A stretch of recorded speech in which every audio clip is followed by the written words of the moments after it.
Hi, good morning. You're welcome to The Big Issue. This is your show of incisive analysis and riveting conversation. I am Selorm Adonoo.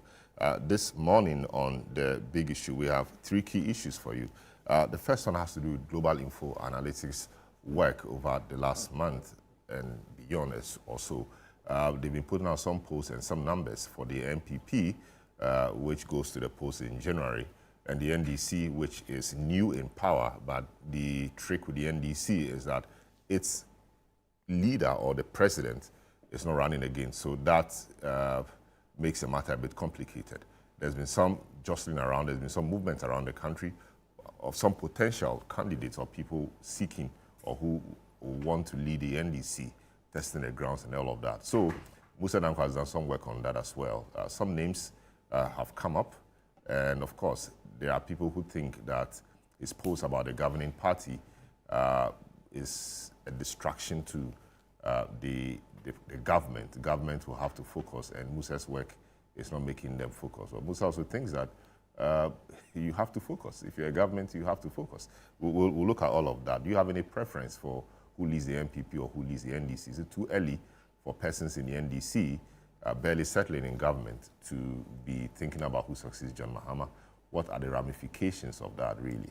We will look at that as well. And even in respect of that, Dr. Bawumia appears to be doing well from Musa Danko's polls in the Akan areas. What's accounting for that? We have Akans in the race, and he's the only non-Akan, but he appears to be doing very well in the Akan areas, way, way better than the real Akans. What's the trick there? What's the matter there? We'll look at that as well. So Musa Danko is my guest for the first few minutes or first hour of the program. We also look at the DSTV price row. Sam George says it's achieved its objective and even more. Some people say, no, that wasn't what he promised. Opposition MPs have said that he has to resign, the president must sack him because he does not have the emotional intelligence and the temperament to lead a critical ministry as the communications sector. What are your views on that? The majority side of parliament thrown their weight behind him, saying that he's delivering, he's done well. But you as a public, what do you think? What is your view on what Sam George has done in respect of the DSTV pricing? You stay where you are, but you'll be upgraded when you renew your subscription. Also, there are people who say, yes, stay there, let them upgrade you, or you can drop one step, they upgrade you, come back to where you were initially, and that is immense cost savings or reduction for you, just that has come in a different way. This whole thing about promotion or not promotion, etc., DSTV put out some FAQs, which they later said was in error, and that the deal is the deal, and that in 3 months' time, the stakeholders will meet and review the impact. So it's not a promotion after all, contrary to what they said earlier. What do you make of all of this? We'll be interested to know, and my guests will deal with the matters as well. Now, Ghana's Galamsey fight. The president met the CSOs on what he's been doing about the problem. He made a number of comments. We will look at all of that. Were you impressed by the president's meeting and statement to the CSOs? What should the CSOs take from this meeting? We have all of that for you this morning. We have a rich array of guests this morning who will be helping us deal with the matters. I'll take a short break. When I return, I will share with you our text lines because it's a very interactive show so that we have the discussion started. My name is Selorm Adonoo. I'll be right back. Don't go away.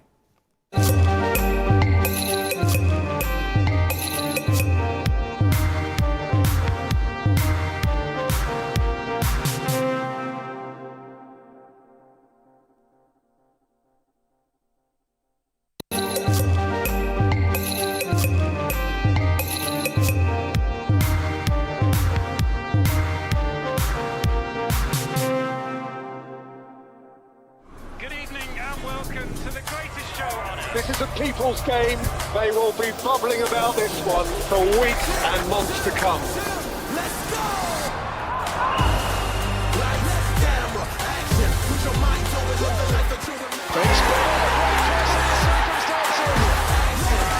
remember. It's on SuperSport all season long. Pay your subscription today. Dial *759#. Available on DSTV and GoTV.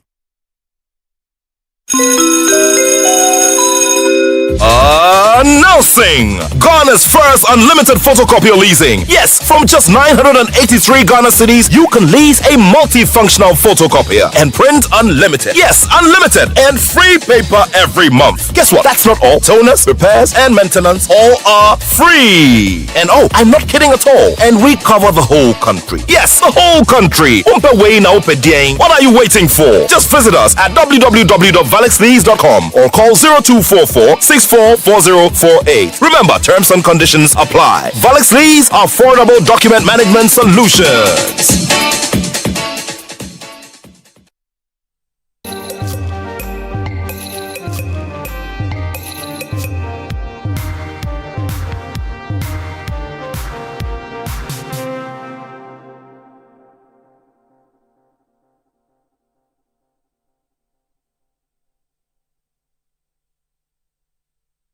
Yeah, welcome back. This is a big issue. We are live on 97.3 City FM. We are on Channel 1 Television. We are also on YouTube as well. It's a live and interactive show. You can join the discussion via our WhatsApp lines on 020-444-7033 or 0549-986-996. And we'll be happy to share your views with the rest of the world. Three things we are tackling this morning.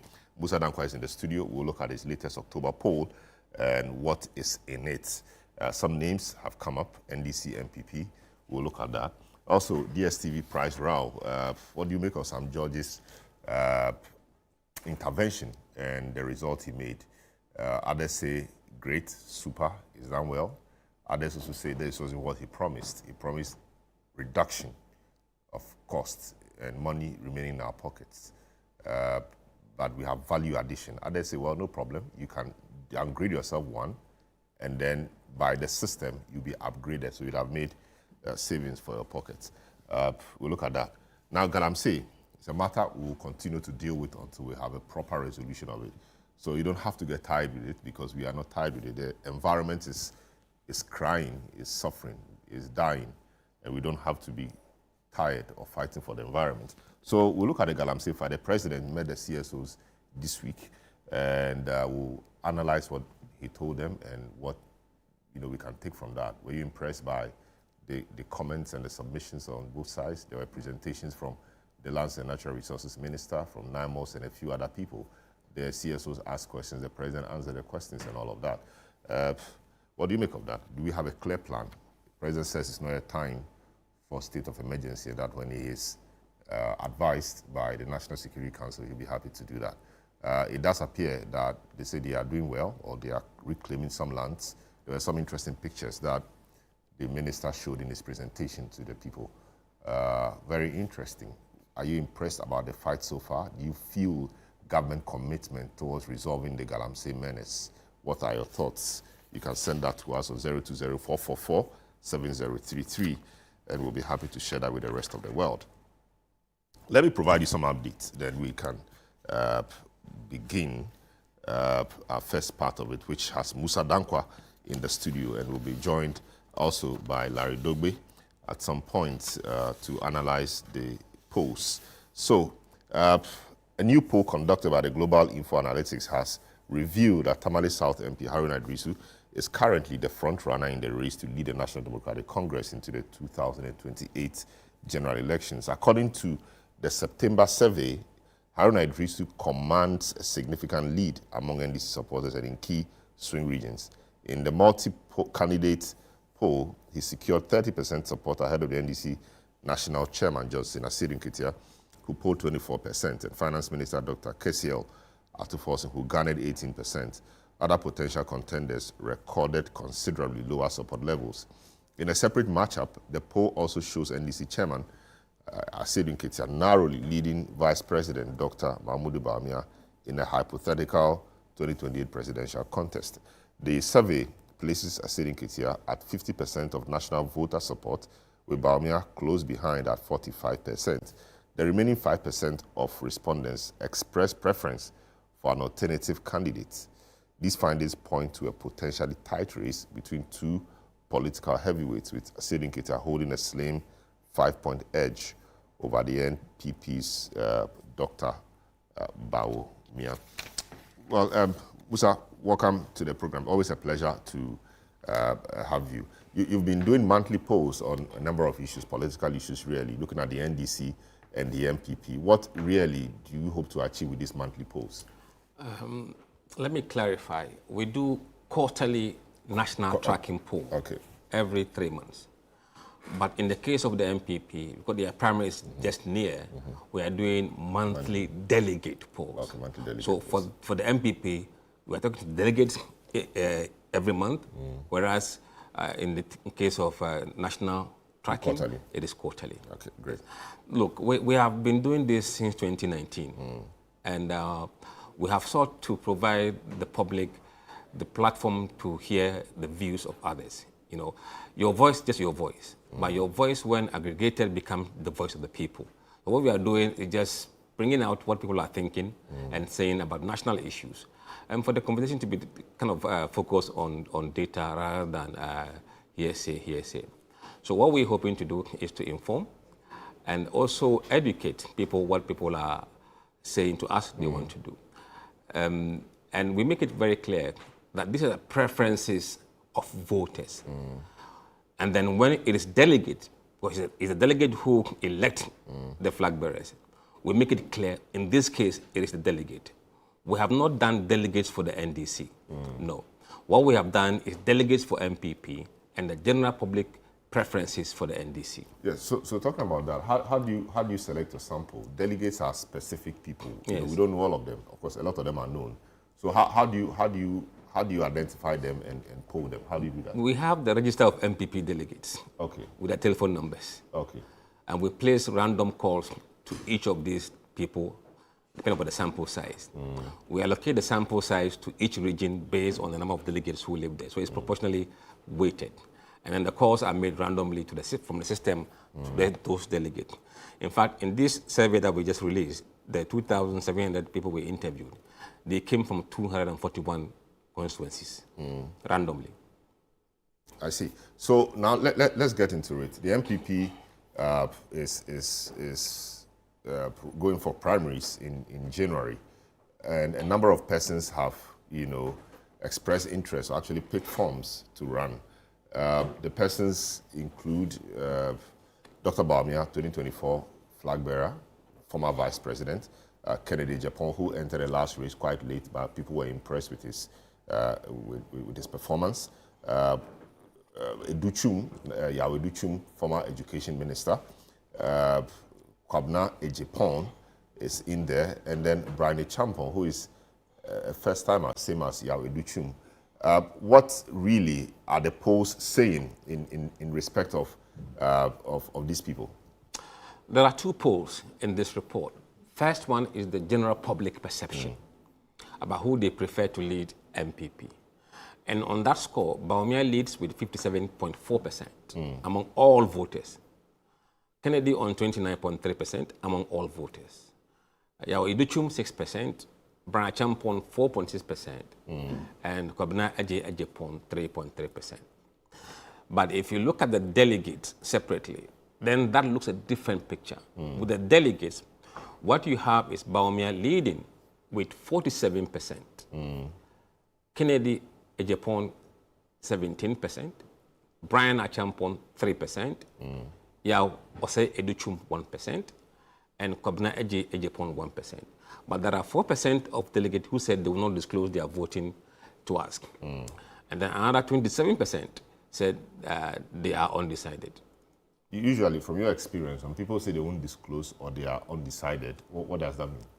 Usually what we've seen in the past is that those who are not disclosing are those who are anti-system, anti-establishment in the party, and they tend to vote for Kennedy. So from our experience, those guys could be safely said to be Kennedy supporters. Then you have those who are undecided. Some of them are generally undecided, but most of them, I think they are waiting to have an encounter with the delegate, with the flag bearers, to see what message they have for them. And also behind the message, or beside the message, there are things that happen in primaries, so they are waiting to see what happens. Yeah, what do you mean by there are things that happen in primaries? Fear delegates. Fear delegates. Yes. All right. So, Dr. Baumia, Kennedy Japan, etc. We saw a very strong showing from Kennedy Japan in the last election, even though he did not enter the race early, but he appears to be significantly trailing Dr. Bawumia. What was the reason for that? What factors in your view? No, I mean, you can't compare directly the results for last year's election with this data, because this one has undisclosed in it, and I'm undecided in it. If you remove those and realign the numbers, you could see that, I mean, if you compare this like for like, and I think the last poll we did before the primaries last time, in that poll, I think DMB was around 45%. Kennedy was around 25%. And the rest were there. But there were a good chunk who were undecided as well, and those who were not disclosing. So if you compare this one, it's like a similar race compared to last time. Nothing has changed significantly if you do that kind of comparison. I see. What's the reason people give for supporting Bawumia against persons like Kennedy Japan, who, like you said, is anti-establishment, appears to be speaking the language of the street, etc. What reasons do you glean is I will pin this down to two factors. One, Bawumia has been the face of MPP since 2008. He's been on every election since then. So he's the familiar face for many people, including the delegates. So that makes it easier for him to be recognized and probably wanting to have him back on the ticket again. But another point, which is the second point, is that the MPP delegates are conservatives. They are much older people, and the older you are, the less vibrant and dynamic and change you want to have. These people want to go with what they know, and they kind of dominate the MPP album. So because of that, they tend not to buy into change messages. And that is what I think Kennedy, if he needs to make an impact, has to drive home and change the mindset. I see. Now let's get to the Akan block, or the ethnicity bit, which is a very slippery issue, but actually playing a role in all of this. Yes. There are 4 Akans against 1 non-Akan, but it does appear that the non-Akan is actually doing better in the Akan areas or amongst the Akan voters than the Akans themselves. We have 2 Ashantis, 1 Easterner, and then 1 Fanti in there. It does appear that the Northerner or the non-Akan is doing better than all of them in the Akan areas. What is accounting for that? You know, it is still the name. So you can see that on your screen, voters' preference for MPP leadership, the Akan bloc. Bawumia is around 53%, Kennedy Japan 34%, Duchum 6%, Brandy Champon 4%, and then Kwabna Japan 3%. Look, we must understand the very reason why MPP wanted Bawumia to represent the party in the last election. One is to make sure that not just Akans, but non-Akans see him as welcome him. And they want to de-Akanize somehow the party. So the party, some of them believe that, look, it is important we have a broader appeal. And that broader appeal sometimes means that we have to support somebody who's not one of us. And I think you can see that from what Bawumia is doing in the Akan areas. And indeed, if you look at the other Akan candidates, they are splitting their own vote. If they had joined together forces, you could see that they will probably be around 47. Then we'll have a very tight race. But because they are fragmented, you expect Bawumia to have a lead there. Even, how about religion? Because we've seen religion also come up a bit. I mean, recently, we saw Reverend Intim Fojo, who is a pastor and MP for Asin South, say that he is a pastor and that God is not a respecter of persons. Dr. Bawumia is the right person to lead the party. And I thought it was strategic because he is a pastor. So if you're talking about religion, this is a leader of a religious group or a religious subsect in the Christian, side of things, coming to endorse a Muslim. How significant is religion in these primaries? Look, we can pretend to be ostriches in this country, but the data doesn't say so. There are a big number of voters who use religion to vote when they have no any other reason to use to discriminate against a candidate. The polling shows that roughly about 10% of voters say religion is important to them. At 10%. Now, if you have a very close, tightly run election, that could be significant. Now, if you have about 18.5 million votes, then 10% is about 1.8 million. So that is significant. Now, there are people or some certain religious sects that are not too much worried about religion of a candidate. The Orthodox churches, the Presbyterians, the Catholics, the Anglicans and Methodists, they are more liberal in the way they see religion. But the Pentecostals, the Pentecostals, they are the problem. And the charismatics. They are the problem. I mean, we cannot deny that. That's a reality. That's a fact of life. And they are the ones who are really anti kind of Bawumia in MPP. But in the past, Bawumia has done quite some work in bridging that gap by, hobnobbing with the leadership of those bodies. We've seen him at places with Duncan Williams, with all of these people. I don't know how significant those. I think that may even have cost him. Because you see, we don't really have a religious tension in this country. Yes. So to try to say that you are bridging the gap suggests that there was a problem in the first place. So that was seen to be. But he didn't say. But no, he didn't say. But people we read. Saw him, people read into that. Close interactions with these people. People read into that, and that to some extent it cost him a bit. I think. Was it not a way of making the Christian community comfortable with him? But it was misread and misunderstood, and probably to some extent, some of them felt that look, it was an opportunism.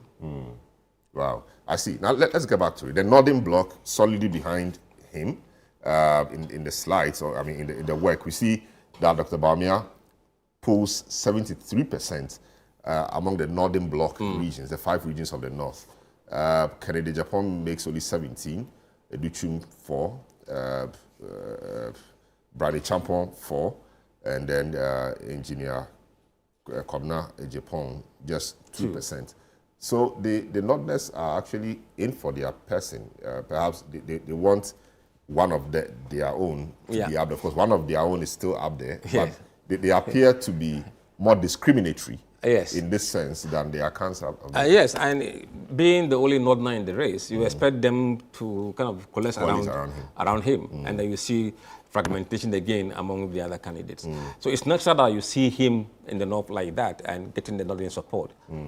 So comparing this to the Akan bloc, that's interesting because the Akans haven't appeared to coalesce around their candidates. Indeed, when you look at the Akan picture again, when you put everything the Akan candidates are making, 47. They still don't equal Bawumia's 53. No. What's apart from the fact that the MPP wants to de-Akanize, if that's a good phrase to use. The second reason is that look, the new entrants into the race have not been successful in chipping away Bawumia's numbers, even in the Akan areas. What we have seen happen is that they are trading vote among themselves. Rather than going to Bawumia's column and get the numbers, they are rather moving from either Kennedy to Educhum, or from Educhum to Brana Champon. So they might just circulating around. They need to move into somebody's column, which is Bawumia. And at the moment, we haven't seen that happening yet. So Bawumia's main trump card is the fact that he is known. Yes. He's been the face of the party for a long time, and people are comfortable with him because they feel it may not take a lot to market him. He's already marketed quite well. He's been on the ballot for the last election, and he's the guy to go. That is his main trump card. So if he were a new entrant, the dynamics would have changed greatly. I think so, and that's what the delegates are telling us. I mean, you speak to them, and then they tell you why they are choosing this person or that person, even though we are not asking them for reasons why they choose A or B. But in the conversation, they tell you why they are choosing this person. And mostly, the reason has been that he's been there for long. We know him. He's been well marketed. If the president bring him again, we think we can have it easier than new candidates. I see. Now let's look at the voter bloc, which is interesting. Yeah. Dr. Bawumia still leads among the voter people, but significantly lower. Reduced. 44%. Interestingly, Kennedy Japan rises, quite well, 31%. Brani Champon makes 11. Japan makes 9, and Educhum makes 5%. What accounts for this? The last election, Kennedy won voter region. it shows that it's still very strong. Now, you look at what Brian and Ajay Japon are getting, almost 20%. I think these numbers are numbers that could have gone to Kennedy, but they didn't go to Kennedy. So they are fragmented. The number of accounts trading vote is really hurting the opposition against Bawumia. I see. And when you look at the swing regions, Bawumia significantly wins as well. Which, I mean, Bawumia wins almost everywhere. Every block, yes. You know, every block Bawumia wins. Yes. What does that mean? That the people still comfortable with him? Yes, I mean, numbers are what we are seeing here. Bawumia is 57%, much higher than, almost the same as the national average in terms of what he gets in the swing regions. And Kennedy is slightly above the national average, with 29%. So you can see that he does well here. It's because central region is part of this swing regions. And in the central region, he does well. So the numbers he gets in central region kind of propel him to go beyond the national average. I see. So what should a person like Kennedy, who obviously appears like the second in the race, what should he be doing to bridge the gap, or if possible, look, I'm not here to advise any campaign, but from what you hear from the numbers are saying that Bawumia is close to 50%. So for Ken to win, he needs to drag down Bawumia to lower 40s, or if he can, to upper 38s. In that way, you could see a runoff. But where Bawumia is, it is very likely he'll get just a few or handful of those who are undecided, and that could put him over the top. And that is not a good place for Ken to be. Ken needs to drag Bawumia down. We have October, November, December, even January to go. I don't know how he will be able to do that in the next coming months. Now let's talk about the sample size, or the persons you polled. What would be the demographics? What kinds of people did you poll, and what are their expectations of the kinds of leaders they are looking for? Okay. This leadership question was posed to all Ghanaians, not delegates. Now, if you look at the people we poll, who are typically the average Ghanaian voter, they are much younger population. You know, about 78% of the sample we polled were below 44 years, or 44 and 18 years. That is 78% of them. We asked them what they think about the future leadership of this country, whether they believe Ghana should be led by young leaders or not. 64% of the sample said, yes, Ghana must be led by young leaders. 12% said, no, it shouldn't be led by young leaders. And 24% said they were neutral, whether young or old, they don't care. But majority of them, 64%, said they want to be led by young leaders. And if we just suppose this with the population, which is about 78% below 44, then this is a clear message that will have impact in the future elections of this country. I see. When you look at the regional breakdown, it does appear that persons in OT and Upper West think that we need more young leaders. Actually, yes. I see. Now let's get to the NDC side of things. The NDC hasn't opened nominations. The party is just settling into power, but a number of people have their names being thrown about. And the context really is that the NDC will not repeat John Mahama in the next election. By the end of this term, he would have done his 2 terms. And so that opens the floodgates for persons who want to run or who wants to lead a party to start work. A number of persons came up. Haruna Idrisu, Asiedu Nketia, Ato Forsin, Julius Debra, Okujeto Ablakwa, Eric Opoku, Agric Minister, Professor Joshua Alabi, Amako Fiboa, Kwame Iwada, Conspio Gabra, and Oko Vanderpoy. But in all of these, it does appear that majority of the people for now appear to be, gravitating towards Haruna Idrisu and Asiedu Nketia and Ato Forsin. Haruna Idrisu hasn't said much lately on whether he's running or not. Of course, nobody has said, but we've seen some movements around for Asiedu Nketia and Julius Zebra especially, having walks, having thank you tours, etc. These are indicative events of persons who want to run. We've not seen anything around Haruna Idrisu. Why then are people thinking that he is the most preferred in the race. No, that is the view from the street. Who do you prefer? He may decide not to run. But the people are saying that they prefer him to lead. At the moment, around 30% of the vote. So the fact that they prefer that you contest and lead doesn't mean that you would contest. So these are a list of people we believe are capable of running, contesting in NDC. Some of them, through backdoor channels, we were informed that they have some interest. And some of them, rightly so, they want to see whether it is worth even starting any activity at all. So for some of them, this is very insightful. And that what they may be thinking that they are may not be what is on the ground. So it kind of helps people to make decisions quickly, not to waste their time going around doing anything. So it provides some sanity into your future aspirants that you may have. I see. But how do these names come up? Is it that you tell them who do you think will win, or you give them names to them? Who would you prefer, Yeah, to lead NDC? And the names come up on their own? No, we have names that we've given to them. And we also have someone else. Okay. If the names that we've given to you, you don't see your choice in it, you say someone else. And someone else, who do you have in mind?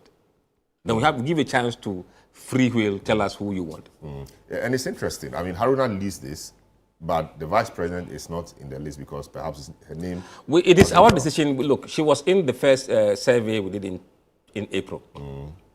Then after that, she was taken ill.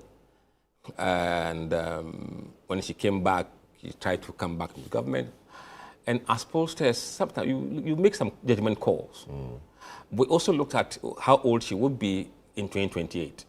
And what the dynamics today are in terms of what we are being told. Remember, 64% of the 78% are saying they want young people. And that tends to skew against that age bracket.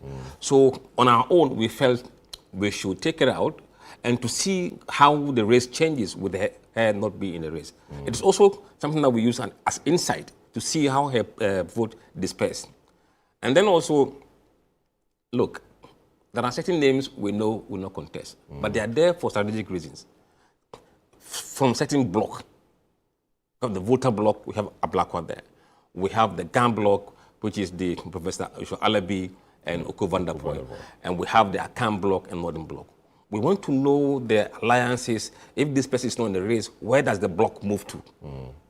For us, it's what makes us clever in projecting who could win in the future. So this data may be seen to be useless, but for us, it's the gold mine. Haruna Grisu, was it last week or so, met the vice president met him, and in their conversation, he said he was praying for her or hoping that she would rise to the topmost position as president. Given that he is leading your polls and he is wishing somebody would take up that is interesting, is that not? Oh yes, it's interesting. Maybe if we introduce the vice president back in, we'll see maybe the race may change. But look, I think this country is looking ahead. Now, if you go into the data about who would you prefer to lead the country, the young or old leaders, interesting thing is that, look, the demography of the people, let me tell you, among those who said they want young to lead, every demography by age, by popularity, say young people. People between 18 and 24, 73% of them want young leaders. 25 to 34, 68% young leaders. 35 to 44, 60% young leaders. 45 to 54, 57% young leaders. 55 to 64, 62% young leaders. Even 65 people want young leaders to lead the country. It's a consensus across every demography of age in this country. They probably have seen what the old people have performed. They want to try their own age mates. I see. So we have Atufosin there, we have Julius Debra there, we have Okudjota Blakwa, etc. Do you know whether, of course, Mahama hasn't said he's supporting anybody, he's just focusing on his work for now. No. But does it matter who he supports? Look, it could have consequences, both plus and negatives. And I think we shouldn't think that we can hoodwink any group of people, voters of this country, to go a certain direction. If he's very popular in the party and it gives indication that this is a person is comfortable with. It will have impact. You see, the impact could be negative and positive. There are those who will be happy that he's given an endorsement to somebody. And there are those who feel the party will be torn apart if he does that. Remember in Kenya, Uhuru Kenyatta went against Ruto. He went to endorse a candidate. He went, but the party didn't go with him. Let that be a lesson. I see. Then other names like Ofco van der Poel, Spielgabra, people think it's a spent force. It's been around for a long time. It's lost the spark, etc. So it's interesting that he finds himself here. Ofco van der Poel, not much activity around him. Also quite interesting that he finds himself in the numbers, in the names here. Look, what we intend to do is that going forward, we don't want to have a long list of aspirations or people who, in the end, will not feature. So there will be a rule we will have to apply that if you're not making at least 5% of the national support, you will be among someone else. So that we have a very sensible list. So this list that we have, you can see that the top 5 are Ablakwa, Chief of Staff, Julius Debra, Atufosin, Asedin Ketia, and Haruna. This may be the list that we'll finally use in the future, but there will be room for someone else. And if that someone else keep popping up and doing a good number, then we'll add him to the criteria. Let's talk about Asedin Ketia. He's chairman of the party. One of the most popular, if not, apart from the president, the most well-known or popular persons in the NDC. He has power. He wields quite some power. National chairman, been general secretary for many, many years. Is overseeing the election of all these delegates, etc. And he will, as chairman, oversee the election of these delegates, etc. People think he has a stronghold on the delegates, and it's very likely that will go in his favor, or that will be to his advantage. So far, we haven't seen any polling yet. You see, perception may not be reality. We have not released any public poll on the delegates. So let's wait and see. But I believe that, you see, there's going to be a demographic changes in NDC delegates. At the moment, NDC delegates, they are a lot younger than the MPP delegates. And they will go into election to elect their policy executives. And it's more likely it will get younger because of what we've seen on the ground. Now, if these delegates get younger, it will really make it hard for the older guys. So the demographic changes, there's nothing you can do about it. It will happen naturally. But when that happens, it's the moment of the time that determines who lead NDC. Daniel is texting to ask why Gusitano is not featuring in the list. I don't want to say it, but we had him there and we got him out. Why did you get him out? 24-hour economy, major plank of the government. We were contacted. That you should take him out? Yes. Because he's not interested. Whatever the reason was, we took him out. We gave people a chance to add to the list or take us from the list. And he was taken out. I see.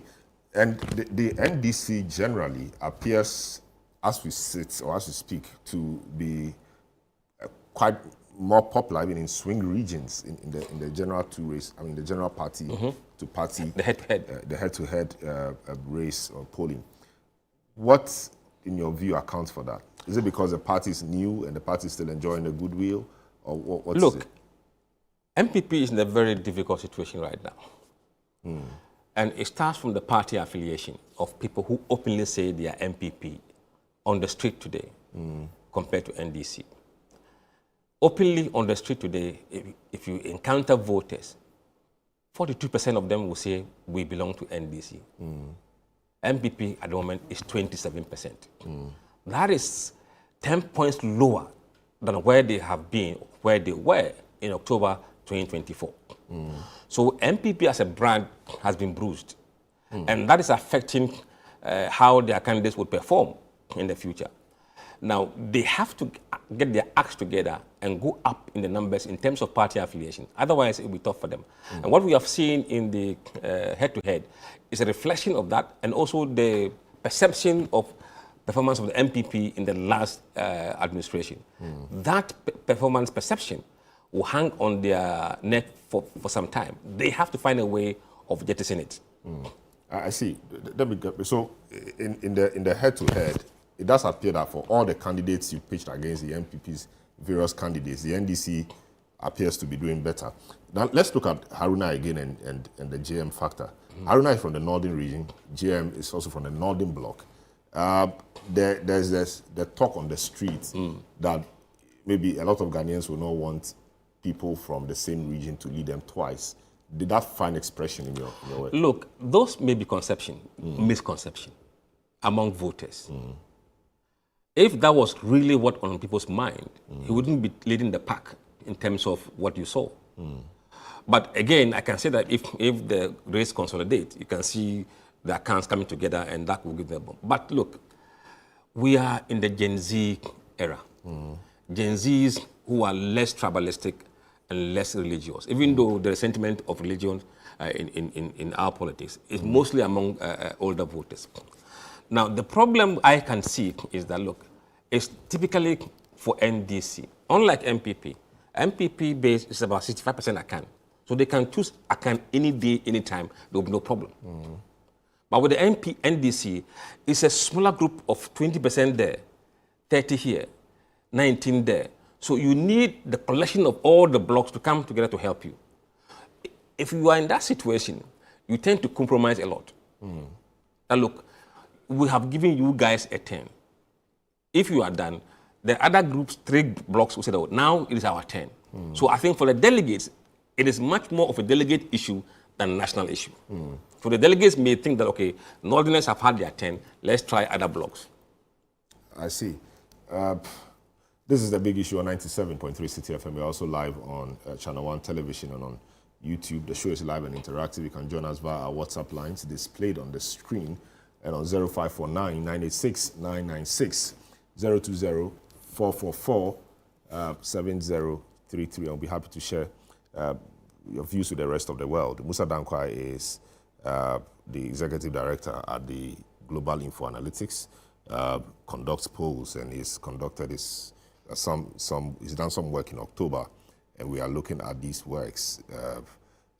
So, I mean, let me speak to Hamza, but before that, Jones Adoboy in La says, good morning, Selorm. Musa Dankwah has in recent times won all the credibility when it comes to surveys, but I want to tell him that with NDC, it is too early.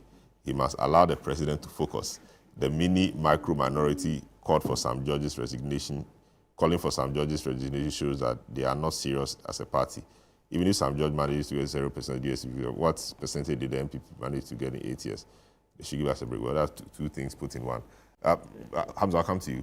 The major concern, which a lot of people have raised really, is that for the NDC, it's too early. Leave the government to focus. And that doing this will be a distraction to governance. Selorm, we are a private, independent company. We do what our clients want. We have done this since 2019. We started the polling after Adonoo has won the election. Just about a year after he's won the election, we started it. There are people, in fact, our clients, global clients, who are looking into 2028 and beyond, right? They want to have a feel of what the country is thinking. I don't think any person in government or in NDC should be distracted because of the polls. You have a job to do. Focus on the job. Ghanaians are talking. I'm just telling you what they are saying. It doesn't mean that you leave your job and jump and start campaigning. That's not what this is supposed to be. It's supposed to inform and also help people to make decisions. Look, as we speak to you, we have been approached by some political party investors. To skew the vote? No, to see the outlook. Okay. As to who they can support in the future. Right? They want to know now. They're not saying it's too early. So you're making money. We're not making any money. We're running data. We're running data. People have come to look. There are companies, people like Fetch Solutions, other big research companies. They're not waiting for NDC to say that we are ready. No, they don't wait for NDC. They want to know what's happening. They want to know what's happening in the country. So they can. NDC can decide to take their eye off the polls. That is fine. They can do that, and they should do that. Look, it is much easier for Mahama to call his people to order than to call me to order, because he doesn't control me. Yeah, but for example, if you have an Asedun Ketia, who we hear will run or may run, yes, doing thank you tour, if there are others in government who also have their eyes on it, they may obviously be distracted because this man is a free man. He's doing his party work and dealing with the people who eventually will vote. But you see, I think next week we'll put out some data from polls we've done among NDC delegates about what they think about early jostling positions. Did they assess whether what they were doing was winning them vote or costing them vote? You don't join something because you think the person is leading or the person would come. You must also be guided by your own data. Some of the things that the early movers were doing were really annoying voters and even delegates. If it's an annoying delegate and annoying voters, it's not going to annoy to your advantage. I see. This other message, well, says, as a proud delegate, I'm not surprised by Musa Danko's post showing Dr. Bawumia in the lead. His vision, humility, and proven track record making the clear choice to unite our party and lead Ghana into the brighter future. Dr. Bawumia represents competence, innovation, and hope, and I believe delegates across the country will rally behind him come January 31. He is the people's choice, and together we shall make history. Well, what do you think from your work is going for Bawumia? Of course, his longevity, but what is not going for him? What is going for him in the internal party race? What's not going for him? In the national I think the result of the last election. I think the defeat was humbling. But, at the time Mahama lost in 2016, that was unprecedented, huge margin at the time. Only that this has surpassed it. Yeah. But at the time, it was a record. But Yeah, it's come back quite strongly. I mean, we're yet to see. But for now, he's carrying the baggage of the last election results, the baggage of Nayado's performance. And recently, I mean, the DDEP, people are still scared.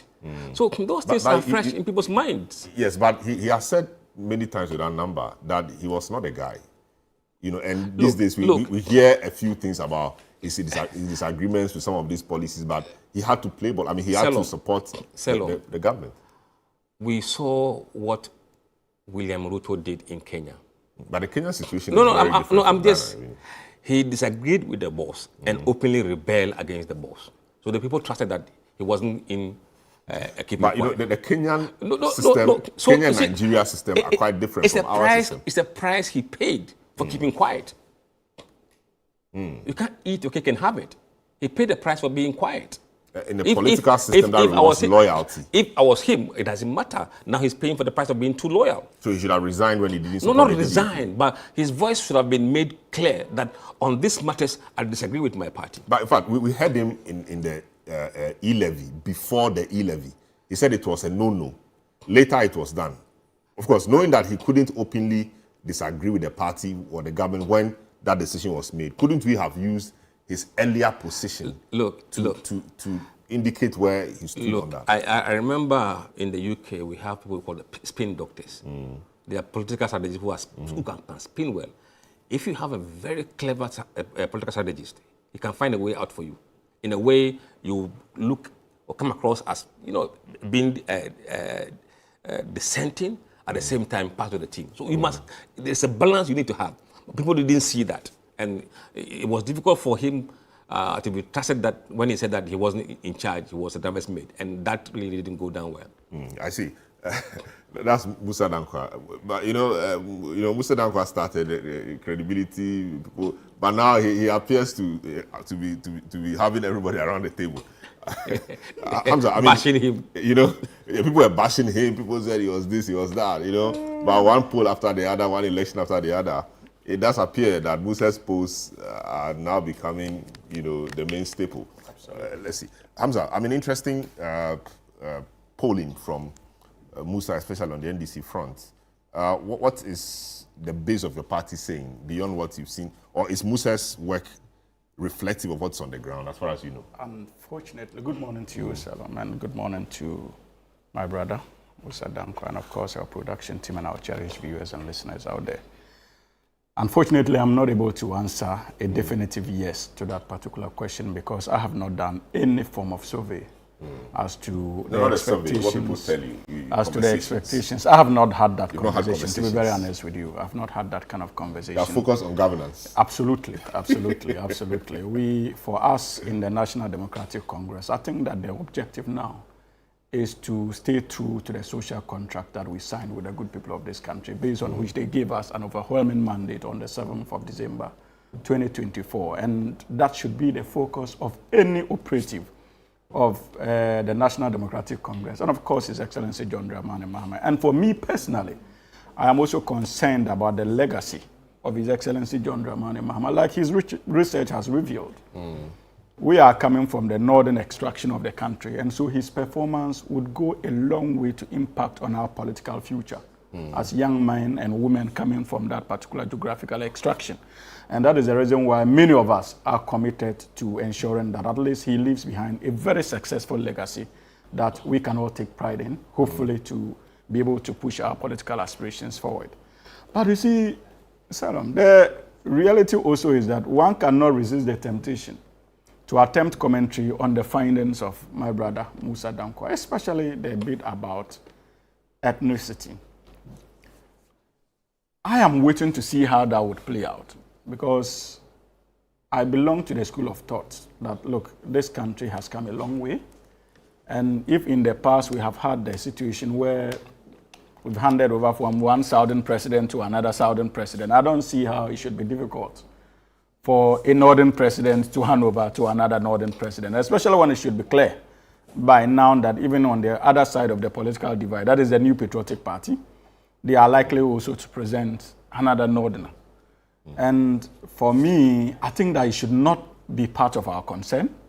I believe that, look, where we have gotten to, if the National Democratic Congress in its wisdom and its delegates deems it appropriate to elect the Honorable Haruna Idrisu as flag bearer, the NDC would have a better way of selling him. If we decide to elect the Honorable Johnson Asidin Ketia as flag bearer of the National Democratic Congress, or even Chief of Staff Julius Debra, rest assured that we'll find a way of doing it. But personally, I'm a bit concerned about this ethnic slant, especially when it comes to our analysis. The fact that one is coming from the northern sector cannot hand over to another northerner. It is important to state that His Excellency John Dramani Mahama and the Honorable Haruna Idrisu are not coming from the same region. The northern bloc. His Excellency is coming from Savannah. Haruna Idrisu is coming from northern region, to be precise. And if you are dealing with it in terms of the northern extraction, like I indicated earlier on, we have had situations where southern presidents have handed over to southern presidents. The record is there. So that would not be a novel situation.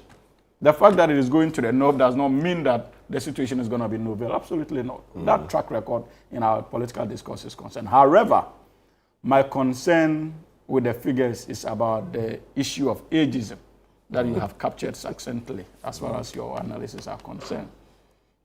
But you see, Musa, it is important to appreciate that it is similar to the gender politics that we played in the past. I remember in the United States of America, many people were polled as to whether America is ready for a female president or not. And many of them said that America was ready. But in reality, and that has always been with issues of gender, in reality, when the presidential candidate was presented in the form of Hillary Clinton, that candidature was rejected. It appears that when it comes to polling on gender and ageism, what you are likely to pick, if you follow it religiously, may betray the eventual outcome. Nobody who is asked about the possibility of a woman president will say no. Are you ready to have a woman president? Nobody will. No, some may say yes. Some may say yes. But many people, for fear of being shown or categorized in a certain block, are likely to go with a certain narrative. Oh yeah, I think Ghana is ready for a female president. I think Ghana is ready for a female president. But in reality, when they are presented a ballot box, they may go other way. It is the same with the issue of ageism. And for me, the Greater Accra figures are quite interesting to watch. Because this is the, more or less, arguably so, the intellectual hub of the country, the Western form of the country. And so whatever you need, you can find it within Greater Accra. But clearly, it appears that Greater Accra seem not to be so enthused, if I'm right, about the issue of ageism, as compared to Ashanti, Ahafo region, and the likes. Accra, what are the figures? 61% for Greater Accra. Yes, so if you compare to Ashanti, but disagree is only 5%. So the net approval is 61 minus 5. No, I'm making that analysis in relation to the other regions that had the bigger figures. Yeah, I mean, the bigger figure, don't look at the agree, look at the net. So subtract the disagreement from agreed. The net effect. For Greater Accra, the net effect will be 61 minus 5. But if you look at Ashanti region, it's 69 minus 14. So the net effect will put Greater Accra in a much stronger desire for young leaders. No, but that is maybe that's the kind of analysis. I won't argue with it, but I see it differently, and that's why I'm a bit concerned about those figures. But if the country is young. If majority people he pulled were young, it's natural. But you see, that's the basis. That's the point I'm making. That's the point I'm making. That when it comes to issues of gender and ageism, I'm a young person. Naturally, I have gotten to a stage where I feel like we need younger leaders. Because it will benefit me as well. And it will benefit you are my a voter, generation. so if you have the choice, I'm a voter. So if if you present before me such a pool, I'm likely to tell you, of course, in line with my youthful exuberance and desire for young leaders, that look, we need a young leader. But the dynamics, especially when it comes to intra-party politics, are different. Many of these young people are driven by the system. And so when the system eventually takes charge and begins to give a certain direction, the issue of ageism and gender is missing in the discourse. And that's the point I'm making. That I respect the analysis. But in reality, we cannot religiously conclude that that is going to be the outcome. Because my association with internal political happenings tells me that irrespective of my preferences, for example, if tomorrow I can wake up, maybe my preferences would have been the Honorable Haruna Idris as a young person. Then I wake up, there are people I look up to in the party. They give direction. And I wake up and from the presidency, they give a certain direction. And that is where my loyalty lies. That at that point, the debate of ageism is lost. My responsibility would be to go and market. And you would agree with me that, Musa, many of these issues. We're not talking about you as a delegate. We're talking about general voters. Musa is just saying what he hears on the ground. No, I don't have a problem. I'm not contending with his findings. Absolutely not. I'm giving another perspective to his findings. I think I agree largely with many of his outcomes. I do not dispute that. But I'm just bringing a certain perspective that, look, the polling may show a certain narrative that indeed the country is ready for a younger people. But we, because of our nature of politics in this country, if care is not taken, at the end of the day, even those who are we are going to have leading both political parties are not going to be young people. That is the point I'm making. And if they are not given that opportunity, for instance, if the NDC decides at the end of the Congress that, look, we want to go with Professor Jane Nana Opoku-Agyeman. She is probably over 60, 70 years now, right? The entire machinery and our support base will, of course, will charge a campaign. That decision would have been the outcome. And the people making that decision would be, so these are the people who will make that decision. Yes. And this is their view for now, until they have direction from the bigger guys. Yes. So that's the point I'm making, that we have to be careful with the narratives we are giving. That's one. Secondly, my brother also, I think that I'm a brother of your job. You know that as a matter of principle. But I was a little bit uncomfortable with the decision to take out Professor Jane Nana Opoku-Agyeman. The reasons that you gave are clearly not exciting to me. Because I'm not one of those who feel that you shouldn't be doing your research now. I think that in all fairness, I believe that there's no better time to keep track of what would happen in the future than now. It behoves on the government to be able to conduct itself in a manner that it does not constitute a distraction to government work. And so that is not your job, that is our job. And I can assure you that with the president that we have and the team we have assisted, we will try as much as possible to still continue to concentrate on the core promises we made to the good people of this country. Also respecting these outcomes and hopefully taking decisions based on these outcomes. But in all honesty, like I indicated, the reasons behind the decision to take out Professor Jane Nana Opoku-Agyeman is not really that convincing to me. And I think that you need to elaborate a little more on it. Because we are having an opportunity with a female candidate. I would want to hear, I would want to know what the people think of a female president going into the future. I'm interested in that as a student of political science. I am exceedingly interested in that. I need to know that as to whether indeed this country is ready for a female president or not. So it is an important part of your research that I feel that you shouldn't have taken for granted, whether you are sick or not.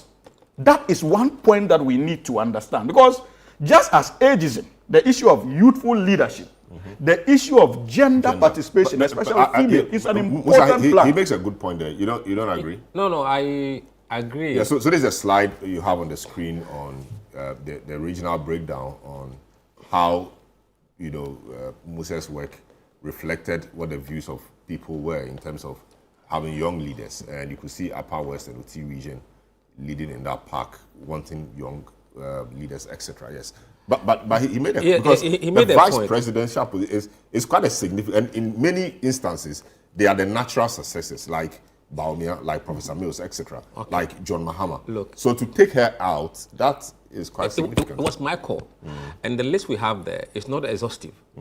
And Yeah, but it's saying that, or we are saying that's so much of a huge call to make. look, That call is very huge because but she's the number two. It is not, and in many it is not instances, the number two persons It is will most not the likely final want poll. to rise to number one. It is not a final poll. This polls will be done every 90 days.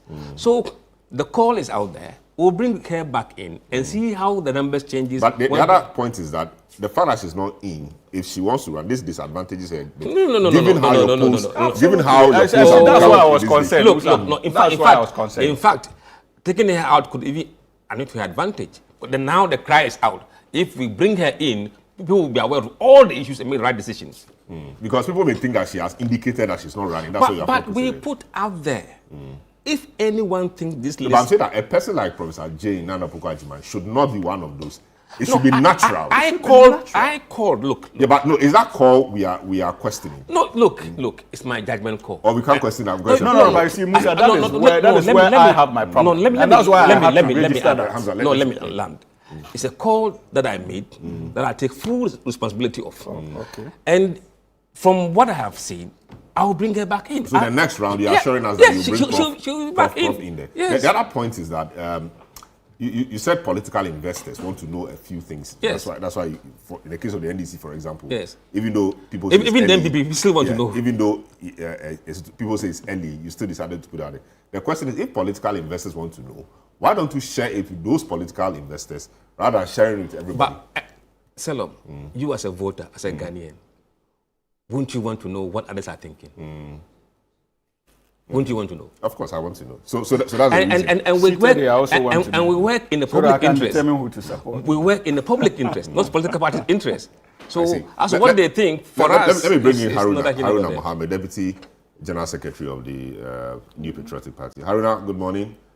Good to have you on the program. How have you been? Oh, it's fine, Selorm. Good morning. Great. I'm sure you followed Musa's work in terms of the MPP. From where you sit, is his work reflective of what you see on the ground? How can you see yes? I know that's a question you may not want to answer, but what do you make of his work? Thank you very much. I would say good morning to Musa and then Lawyer Hamza, yourself, Selorm. It's been a long time Very, very long time. that I've been around, been in the studio for some time. Yes. Today is a very great day. I've sat down to listen to Musa with respect to his polling. I've been one person who have always said that polling is one thing that is very important.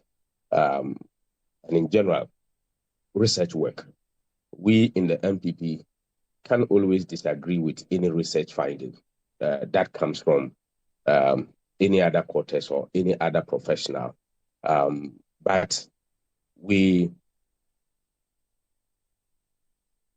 are of the view that every research work, even if you disagree, you must take it and look at it in other ways around, whether to be able to test the variables that have been used, whether you'll be able to get the same answers or the same results or a near results, because we're saying that every research work should be able to stand the test of time.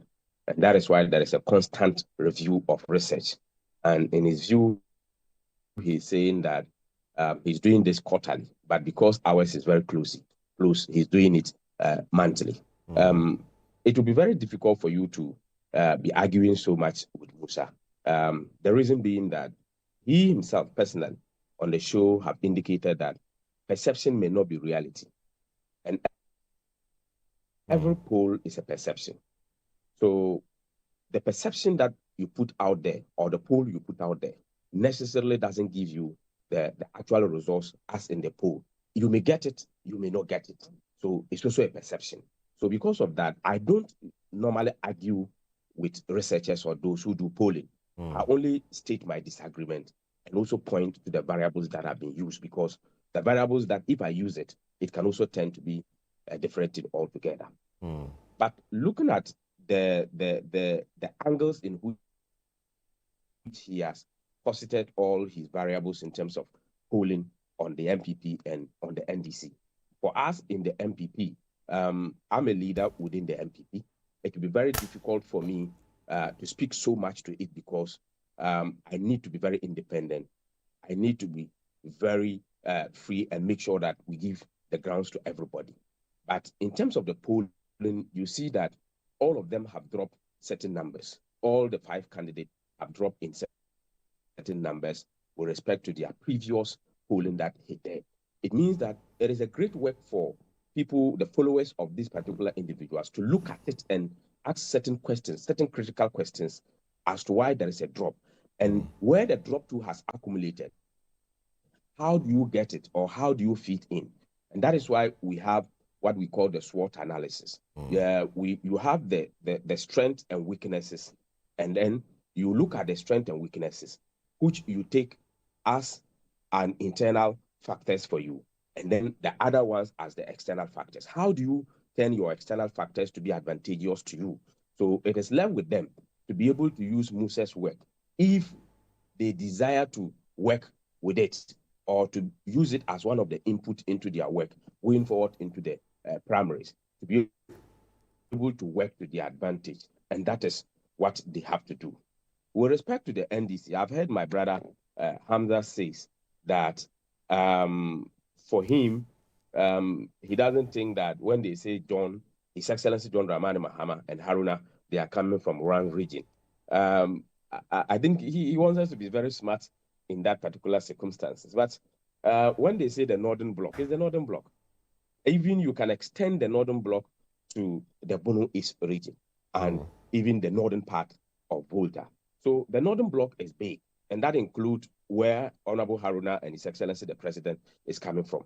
But they remain opinion, and these opinions also remain as perceptions, as Musa has said. So they may not be the reality, but if it comes to bear, what will be the mood of the people or the decision of the people? Again, in his narratives, I've seen that he tried to question the role of the young people with respect to the outcome of works of young people within the society, or what he perceived to be. And I tend to disagree that young people are very affable, young people are very intelligent, young people are prepared for leadership, more especially that the environment in which we live in the global setting, young people are contributing enough. If that is the view of the people, then when it comes to the reality, the people will decide. So for me, there is no need to downplay the role of young people in our Ghanaian politics or in leadership role. But the point he made also is that the young people look up to certain big guns or big persons in the party. So, for example, we are young people, we think a young person should come. But my godfather, who may be a big person I look up to, tells me, no, Selorm, this is the guy we are supporting. He may not be young, he's over 60, but this is the guy I want us to support. Because the person is your godfather and the person, you look up to the person, you are more likely or most likely to go along with the choice of your godfather. That's the point he's making. And I think maybe you can respond to that. There are young people who are godfathers. Godfather does not move with age. Yeah, okay, so I think we lost him. We'll get him back to respond to all of that. This is the big issue on 97.3 City FM. Musa Dankwah is my guest with Hamza Suini, member of the NDC communications team. You just heard Haruna Mohammed, who is the Deputy General Secretary of the New Patriotic Party. We are looking in the first part of the program the Global Info Analytics work in October, which posed NDC and MPP flag bearership contest. I mean, what people think about all of that. It does appear that the perception within the MPP or the view within the MPP is that Dr. Bawumia is the guy to run. In fact, he leads in all the areas, all the blocks. Dr. Bawumia wins there. In the NDC, Haruna Idrisu, Education Minister, appears to be leading the pack, and being followed closely by Asiru Nketi, Atoforsin, and co. So that's what we've been looking at. The lines are, the show is live and interactive, 020-444-7033 and 0549986996. So what should we expect in the next round? Jenano Pokwajiman, for one, comes back. Yes. You trim the number down. We'll trim the number down, but she will be in there. We're going to keep those who have gotten at least 5%. But her, because exceptional case, she's going to come on her merit, and the rest we'll call them someone else. If you feel stronger about the candidate that is not there, give us the name or write the name down. I see. I mean, that should bring some reprieve. Oh yes. I think that is a. And in fact, before what we will do, we also run a scenario. If she's not in the race, what your choices be to see how the vote split. Brilliant.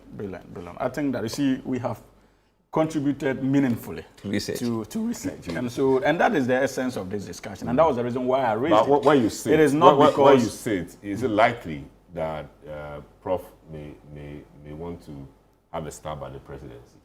I sincerely don't know. And you see, this is not a political comment. I have not engaged any of those polled for likely succession as far as President Mahama is concerned. And as a matter of principle, I have not made a determination of choice as to who I personally would support. And that's why I started my submission by saying that, look, I am committed to His Excellency President Mahama's legacy. And for me, that is the focus of my energies now as a young person within the politics of the National Democratic Congress. But you see, Selorm, I listened to Haruna. I think that Haruna did not understand the context of my concern, especially when it comes to the issue of ageism. I made the point that, look, the young people can tell you A, but in terms of practice, they may be moved to take a certain decision, and it's there. We've seen it. And that's why I had to give the example of the gender bit in politics. And the reason why many had indicated that they wanted, they are okay with a female president, but when that choice was given them, they went the other way. Because there are so many factors that Musa Dankwa's polling may not aptly capture. Because he has a certain arena that he's concentrating on, and it is not his fault. But the other aspects of the game, the other aspects of our internal politics, is something he may not be able to aptly capture. And that is what we should have to pay attention to as well. When I made references to the issue of ethnicity and the fact that President Mahama and Honorable Haruna Idrisu are coming from different regions in the northern extraction, it does not in any way suggest that I am trying to be smart with my responses. What he doesn't appreciate is that even his own boss, Dr. Mahmoud Bawumia, by his definition of northern extraction, also comes from that northern extraction. So if indeed the south-south or north-north concern is anything to go by, I am pretty much sure that if Ghanaians are uncomfortable handing over from one northerner to the other, then Dr. Mahmoud Bawumia obviously will not be an option for the good people of this country come 2028. Because he's also from that northern extraction. And the MPP must be careful the way they jump into many of these discussions without actually appreciating the effects it will have on the likely candidate that they themselves will be presented in 2028. Very well. Let's so, I mean, Musa, a final word on this. We are listening to people's suggestions in terms of how we present the names. Every good advice which help in research, I will take it on board in good faith. What I can say is that our work will continue because global informatics is not an appendage of an NDC. And we'll continue to do so with kind of judgment. There are things that we are doing that we don't put it out there for a good reason. But in terms of public perception, I mean, you can't stop public from expressing their views and letting the views be known in terms of as public opinion. We'll be circumspect, but we will not stop the polling that we are doing. It will help to sanitize the race into the future and also help advance our democracy, because polling helps. It makes people accountable. And look, for those who may want to lead, it is not your running around that will make you lead. It is how people perceive your contribution to what is happening now that will give you the bargaining chip to come back to the people and say, this is my role. I played in the party and I deserve to be given the nod to lead the party. So they shouldn't focus on the poll, they should focus on their work. I see. Well, so Musa, thanks so much. So Musa Dankwa, Executive Director of the Global Info Analytics, a pollster, did some work. Larry Dogbe had some views on this about how Musa's work, in his view, is not appropriate at this time because it's distracting, in his view, the work of governance. I mean, that's his editorial view. Larry Dogbe is editor of the Herald newspaper, but we're still working to get him on. As and when we do, we'll take that view. But we want to move on to the next part of the program, which tackles the DSTV price row, whether indeed a reduction as promised is been achieved by the Honorable Sam George. We'll take a short break. When we return, your text messages and DSTV discussion is on the go away.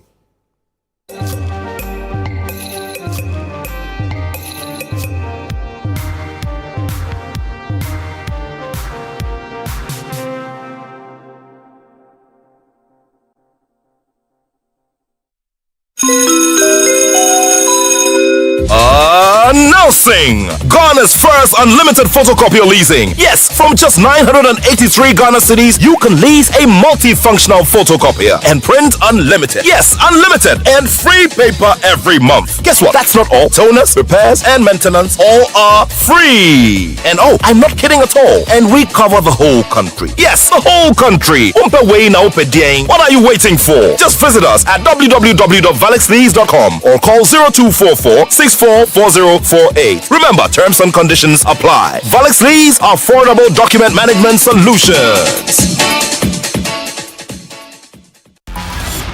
Love the Premier League?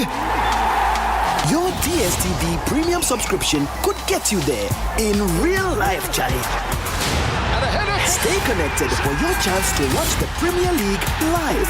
Man U versus Man City at Old Trafford or Arsenal versus Man U in London. Stay connected to score with DSTV Premium. This promo is regulated by the NLA on the Caritas Lottery platform. Terms and conditions apply. In a world filled with challenges, we all need guidance, hope, and a lifeline to anchor us. This is Lifeline, and I'm your host, Fred Crunchy Mensa.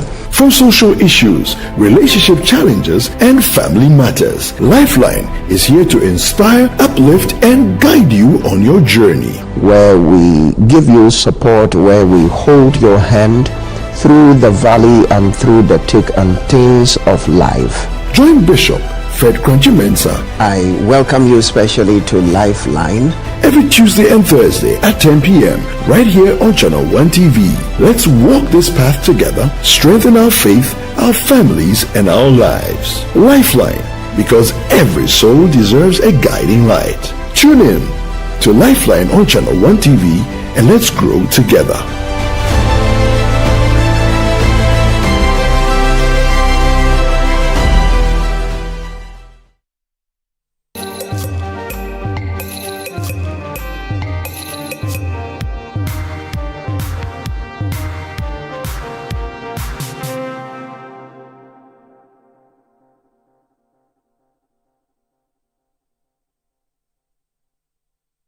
Yeah, welcome back. This is the big issue. Just gone by is a discussion on Musa Dankwa's polls, the NDC MPP polling that put some candidates ahead of the others. Baumia leading the MPP pack, and Haruna Idrisu, Education Minister, leading the NDC pack. Now we move on to other matters. The DSTV versus Sam George, they've had some issues, and the resolution of that issue is that there'll be no price change, as it were, but there'll be value addition. And in that value addition, you are upgraded to the next level if you continue to pay what you've been paying always in the bouquet you are on. What that also means is that if you decide to downgrade yourself, you will be upgraded automatically to the level you are on, and that means you'll be paying less. But quite a few people are not happy about the outcome because they felt that we should have achieved, price reduction. You pay 300 or you pay 380 for compact and maybe reduces to 300. That is the reduction many were looking out for. But that didn't happen that way. It happened in another form. And minority is saying that Sam George should resign, or the president should make him resign or sack him because he lacks the emotional intelligence to deal with matters like this. But the majority in parliament is pushing back on that. They're pushing back against calls from the minority for the dismissal of Communications Minister Sam George. At a press conference yesterday, the minority, a day before, the minority demanded the minister's resignation or dismissal, citing what they described as his poor handling of the DSTV pricing saga. But in a response yesterday, Selorm Adonoo, a member of the Information and Communications Committee, urged the public to disregard the calls, highlighting the communication minister's leadership over the past 8 months in office. There is nothing irregular about the minister's engagement with MultiChoice, and there is absolutely no justification for the call on the minister to resign. The minister has acted within his mandate and continues to provide the needed leadership to stabilize and guide the sector. A chairman of the committee has instructed the secretariat of the committee to invite MultiChoice and the ministry together to dialogue on the way forward. The call on Honorable Sam George to resign is unfounded. For the records, a whole president put his presidency online to fight Galamsey. He failed, but he did not resign. A minister of state said he was not thinking right in procuring vaccines. He did not resign. The former minister for communication signed opaque deals. Kenny GVG, Smart Infraco, Ascent Ghana, and the rest. He never resigned. Nobody called on him to resign. How do you call on a minister who has achieved such in just a little over 8 months to resign? Well, that's the Honorable Selorm Adonoo, member of the Information and Communications Committee of Parliament, coming to the defense of his colleague, Sam George, in this matter. And, my guest for this segment of the show, Franklin Kujo, President Imani Africa, Hamza Suini, member of the NDC Communications team, Larry Dogbe, editor, Herald newspaper, Chunibo Akodia, Fuko, MP, Mason Kwanta. I'm sure Haruna Mohammed is still on. Yes, so Hamza, I mean, the promise was to make MultiChoice reduce the bouquet subscription fees. The bouquet subscription fees haven't changed. They are what they are. And so people think that the minister, given his hardline position, has failed Ghanaians. What do you say? First of all, we need to be concerned about the context. I think that from day one, the Honorable Minister responsible for communications. Of course, let me also add that Admaku Kisi, Regional Director for CATS International, is part of my guest and is also on the discussion. The Minister responsible for communication, the Honorable Sam George, had indicated his desire to get MultiChoice to review their prices. I think that he was forceful in making that demand. But we understand that in any democratic dispensation, there are laws governing the processes, and he understood that quite clearly. But it did not prevent him from pushing very hard and advocating strongly for the good people of this country in terms of reviewed prices. It did not mean that going into that battle, he was going to absolutely win. We knew from the onset, especially those of us who are familiar with many of these processes, that in order for you to have a very strong position to negotiate, your demands must be exact and uncompromising. And that was the position he went into those negotiations with. And you cannot fault a minister of state for harboring these convictions and attempting to use the powers within his control to be able to secure many of these things, not for himself, but for the collective interest of the Republic of Ghana. So that point needs to be made. As to whether indeed he succeeded or not is one of divided judgment. Because I have listened to many people who argue that in the past, they would have been made to pay about 860 Ghana cedis or so for premium. Today, for the same package, they are paying about 550 or so. So there's a reduction of about 300 Ghana cedis in that light. But I think the confusion has to do with whether indeed you can brand that as a reduction. And Selorm, from where I sit, since yesterday I've seen people on social media who have argued that, look, I used to be connected to 2 decoders and I was paying in excess of 1,002. As a result of that negotiation, today I pay a little over 700 or 720 Ghana cedis for the same service that in about a week or two ago I was paying in excess of 1,200 Ghana cedis for. So you cannot possibly tell such a person that he's not enjoying a reduction. And that was a point the Honorable Sam George was making. My point to those who feel that what happened cannot amount to any form of reduction is for them to simply make that point, at least respectfully, to government, through the Minister responsible of communication, and say, look, we would want you to engage further. And my understanding is that the door to engagements are not closed. The minister is still in touch with DSTV, and like you've heard the ranking member on the communications committee say, they themselves have proceeded to even invite the Minister of Communications and that of DSTV to another meeting.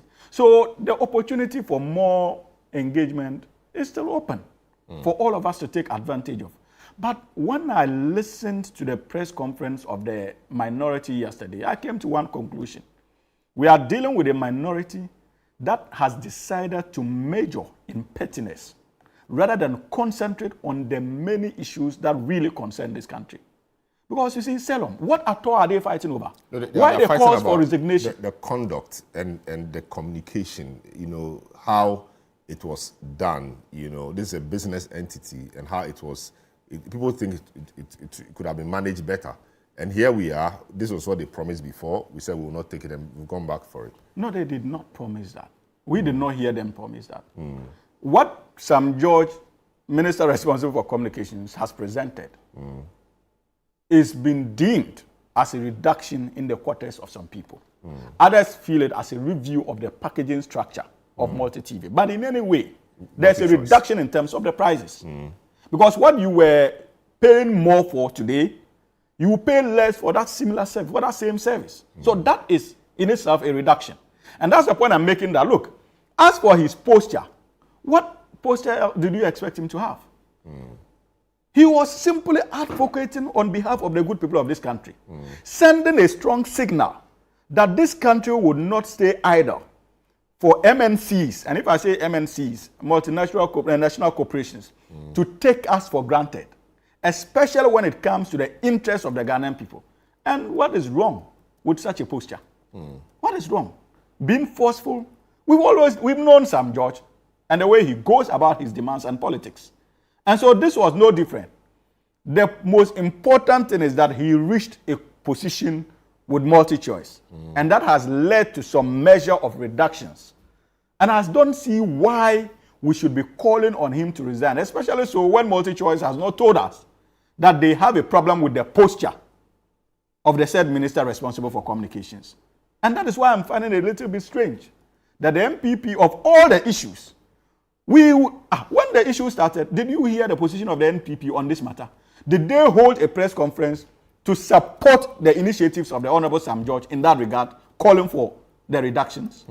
If they had done so, it would have sent strong signals of how united we are as a country in that demand. So why did they have to wait for us to get to this stage?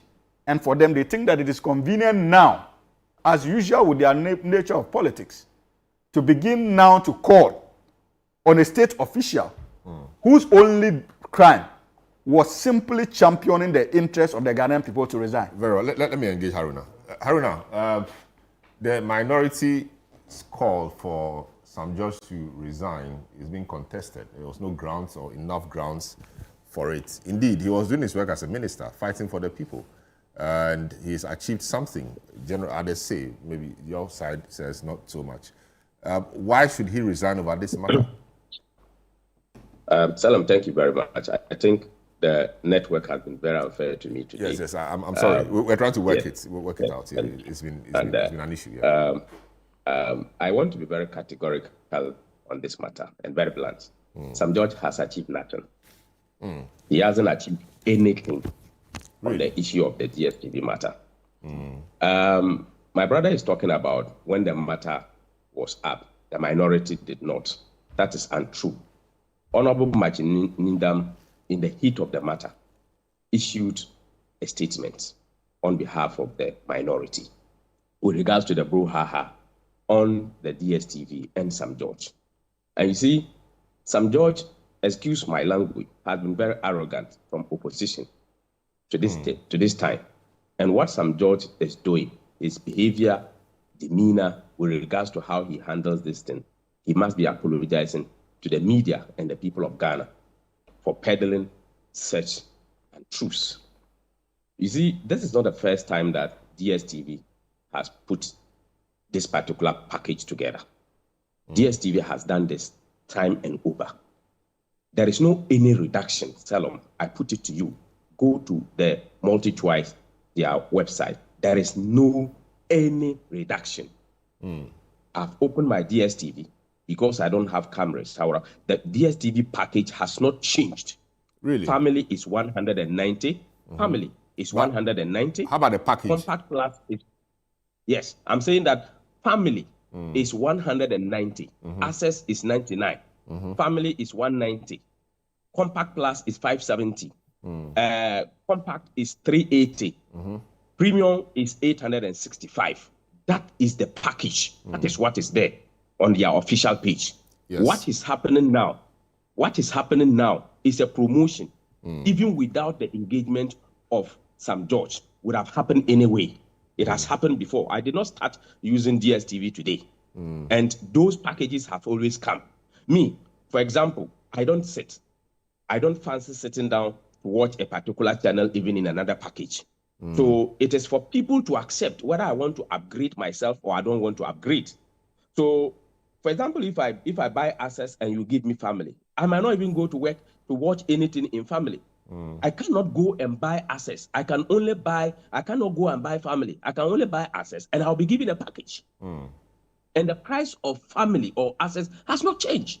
So nobody should come and deceive the people of Ghana that there's some package has changed. No, the price let's look at it this way. So if you are on compact, you pay your 380 or so, you are upgraded to compact plus, which I understand which should be around 570. So if you still want to maintain your compact, you downgrade yourself to maybe family. So you pay 190 or so. When you downgrade to family and you pay the 190, you are brought or upgraded to your original compact. You have the same bouquet, which means that you are paying less for the same package you've been enjoying for the past before this brouhaha or discussion started. Shouldn't that count for something? Is it, Selorm? When you read the release by the DSTV, how customers in Ghana qualify for this package, to qualify for the promotion, you must be, 1, an active, disconnected, or a new DSTV customer living in Ghana. 2, make or have made payment in full for your current package. It doesn't say you should downgrade yourself. Make or have made payment in full for your current. Is that the FAQs package. Is that the FAQs you are reading? Yes, the one that they have issued. Yes, but they issued another statement. They issued another statement titled "Clarification on DSTV Value Offerings," and it reads, "Following the recent joint press conference with the Ministry of Communication, Digital Technology and Innovation, the National Communications Authority, MultiChoice Africa, and MultiChoice Ghana, we wish to clarify the FAQs published on our website, which created an erroneous impression of a contradiction regarding the DSTV value offering, which is effective today, October 1, we would like to clarify as follows. We fully support the joint media statement that was issued by the Honorable Minister, Honorable Sam Nate George, and implementation of same has already commenced. So what did Sam George say at the press conference? He said that there's value addition, and he explained all of that. And they are saying in this statement, which is subsequent to the FAQs they describe as erroneous, that they fully support that statement. So that they should bring everything to rest, shouldn't it? It cannot bring it to rest. It is not true. I am telling you that the value has not changed. So DSTV is not telling us the truth, is that what you're saying? Yes, the government is forcing DSTV to dent the image of DSTV, and they are allowing themselves to be used by an arrogant minister. Because that is what he is. Hamza is sitting down there, and he makes his point. He's not behaving as the same way he is. Sam George thinks that he's a paragon of knowledge, and he thinks that he can say anything that he go. But are you not personalizing this, Haruna? I'm not personalizing it. That is what he has personalized the entire transaction. He ought not to have been taking this particular matter by himself as a minister. The Minister of the NCA should have been the agency under him handling this matter, but he has personalized the thing. It is now Sam George and DSTV, not even the presidency attached to it. He's personalizing it as if he's the one. This is a state matter. But he's a sector minister, and so he needs to drive. Yeah, but there are agencies that handle such matters. But the point is that, Selorm, whatever they say, the DSTV says that this particular happening is going to be in perpetuity. No, it is a promotion. No, they didn't say that. What they have said is that after 3 months, the stakeholders will meet and review it. But 3 months, after 3 months, it means that there's a period. Yeah, but it is not that you are going to enjoy. No, so that's why we say we project managers, we say that project has a definitive start and has a definitive end. Yes, that's fine. That's so true. You know, but the other point too is that DSTV quarterly reviews its prices. You know, quarterly, it may increase or not, but quarterly there's a review. And so quarterly, what we have seen in the last months prior to this was that quarterly there was some markup, there was some increase in the fee. So if they say in 1 quarter, stakeholders will meet and review it, it's not consistent with what they've been doing in the past. Just that this one, the stakeholders will include our representatives like the minister and NCA, etc. Is that not the case? Yeah, so you are confirming what I said. If they are to meet quarterly and review, but that's what they've done every time. It means that. But it's not a promotion. That doesn't mean a promotion. So it means that Sam George did nothing. Even without Sam George, they would have still meet quarterly anyway. Is that not it? No, but when the point is that when the dollar, when the cedi started strengthening against the dollar, it took a while. In fact, they had done some review. The price didn't change. They had done some review. They didn't say this. The value proposition in terms of the package was not as we are seeing now too. So surely the Sam George effort, I mean, you can argue, has yielded some results. No? I still maintain my point. Sam George has not had any effort. Go to the DSTV side if it was not a promotion. And I'll refer you back to Oxford Dictionary. Promotion. The publicizing of a product, organization, or a venture so as to increase sales or public awareness. What they are doing, I tell you, it is a promotion. It's a promotion for them to get people to come and patronize the packages of DSTV, which they have been doing consistently. Just as you have said, quarterly they meet and review. And all the reviews that they have done in the past, in all particular instances, they have always increased it, except when they bring such promotions as they have just brought this time. So that is why in their website, in their state, if you open, even if you have the My DSTV app, the package is still the same price. If it is deemed to have changed the price, DSTV would have changed the price of the package. So the price of the package on My DSTV portal is still that amount that I've mentioned to you, nothing has changed. It remains a promotion. In 3 months' time, they decide whether to continue with the promotion or to stop the promotion. That is what happens in marketing cycles. I see. Let me speak to Adomaku Kisi. He's a lawyer, he's a competition person, and he's executive director for the for CATS International, West Africa, region. Council, good morning. Welcome to the program.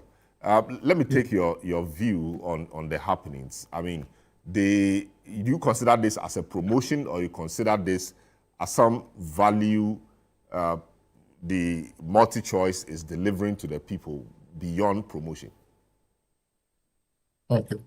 Good morning, and good morning to your viewers.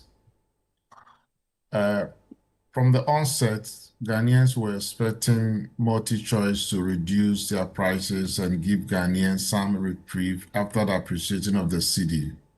However, when people went to the negotiating room, that outcome was not necessarily received, but it came in a different way. But one thing about negotiation is that when you are going to negotiation, you must also open your minds to various options. You don't go to negotiation with a fixed point that, look, I'm going to get 30%. If I don't get 30%, I walk out, and then that will be the end. I think people reason together, and also the government was also mindful that multi-choice is also a business that needs to also must survive to be able to also create jobs in Ghana and return profit to its shareholders, and also pay taxes to the government. And so in the whole thing, that arrangement came. And I still see it as a better approach, in a sense that you are able to get a downgrade, maintain the same content that you are getting, and still get some money into your pocket. So in one way or the other, I think that the minister has done well with regards to this. And I think what is more important is how do we ensure that this reduction is we're able to sustain it going forward. But sustaining the reduction is dependent on the economic environment, and that's what it's been every time. That's why quarterly before, DSTV was reviewing and their prices and usually increasing it. So if in 3 months the economic situation is no longer stable, things change to the south, I mean, it's likely that we will see this scrapped, that we get to normal. If it gets worse, then we now begin to see an increase in the prices. But just deal with this for me. Given the back and forth we have seen, given the back and forth we've seen between the minister and the DSTV, you think that if economic situations change, DSTV will have the moral courage and authority to immediately increase subscription fees, given how difficult it has been for them to even come to this level? Yes, I think that multi-choice, when the cedi, I mean, in a worst case scenario that the cedi begins to depreciate, normally one would expect businesses to adjust their prices automatically. However, we've also seen a period where the cedi appreciated and the service provider decided to keep prices as it were before. And so that is where government should be able to, in a back room and conversation, tell multi-choice to also slow down a bit than becoming so price sensitive to the exchange rate. And so that in that regard, people will see that multi-choice is also sacrificing some, I mean, it's also sacrificing some profit just to also understand that Ghanaians also needs to enjoy some. Of course, in the market, we see prices of fuel being adjusted every 2 weeks, and Ghanaians are used to that. But I think that one shouldn't expect multi-choice to immediately begin to up their price as soon as the CD. I mean, if they're able to slow down a bit, I mean, Ghanaians will be able to, multi-choice will be able to win the heart of the Ghanaians and also understand. Oh, but of course, we must make the business model of multi-choice profitable. That the company should not continue to bleed in losses forever. At one point or one way or the other, the multi-choice should be able to upgrade their prices so that the company will be the business model will be sustainable for them. But they shouldn't be immediate I mean, if they start to go immediate, then I think that Ghanaians will also start monitoring the figures. And as soon as the city also appreciate again, would also compare them to kind of reduce their prices. But what do you also make as an industry person? I mean, who deals with competition and deals with all of this? What do you make of DSTV's posture, you know, to the extent of even releasing FAQs which contradicted what the minister said? Now, we don't know what happened behind the scenes, have to issue another statement saying they fully agree with the joint statement issued and all of that. What's going on there? I think it was a bit unfortunate because last Monday, the day that the minister was doing the press release conference, the multi-choice was also in the room. And I'm sure that they both came from the same room, and based upon the same understanding, the minister came to address the media. And then the following day, multi-choice issues an FAQ that tends to deviate from the understanding that was arrived during the conversation. I think it was not the best thing for multi-choice to have done. Of course, thankfully, they came back to agree with whatever the minister has said. And that is also that as a human, we must be humble enough to admit our mistakes and then also move on and get the right thing done. So they've corrected that FAQ. I see. Franklin Kojo, president of Imani Africa, is on the conversation. Franklin, good to have you. Many have said that it's not just the exchange rate that determines prices, and that's true. Taxes, etc., are also key. Taxes on the sector have not changed. The exchange rate dynamics is what is changed here and there. And so multi-choice should not be forced into reducing prices necessarily. What do you make of that thought? Well, you know, let me start off by saying that this conversation is an interesting one. You know, if we were running a derivatives economy, a command control economy, where the state is the only one that decides who should operate, then all these conversations about DSTV would have been quite interesting, really. But we don't. As we speak, DSTV has competitors, don't they? Don't they? That's it. DSTV has competitors, don't they? People subscribe to some of them. Others subscribe to DSTV. So to start off, the conversation is even wrong-headed in the first place, because people can decide to walk whether they want to get to DSTV or not. In fact, it annoys me to the highest level that we're having a conversation about a private enterprise whose competitors have not been stopped. I think we need to get that particular conversation quite clear. They've not been stopped, and so far to start the conversation by suggesting that they are killing us, they are suffocating us, it's actually wrong-headed. The fact of the matter is that if people feel suffocated and wrong and killed, they should just walk and leave that product and buy other products, right? Don't we have Netflix? Don't we have Vimeo? Don't we have Showmax? But we don't have premiership. We don't have premiership on the other ones. No, well, I'm coming there. I'm just giving you an example. I choose to be on Netflix because I think I get better service on Netflix than maybe Vimeo or whatever they call it, right? That's the way the world has become. I mean, I'm here subscribing to things outside of this country that I'm paying for, and I'm not complaining. I complain only when I see that the exchange rate is affecting me. Maybe I reduce the particular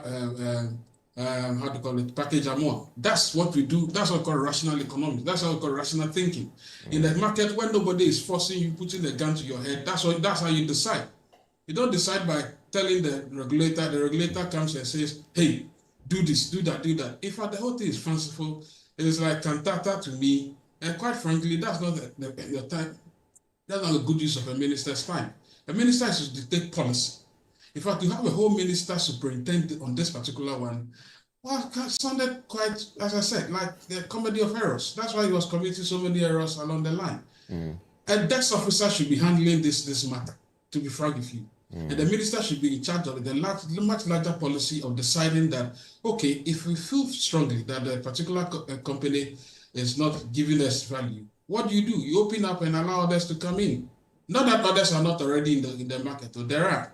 So to start off, this was a fight. This was a fight over nothing really. It was a needless fight.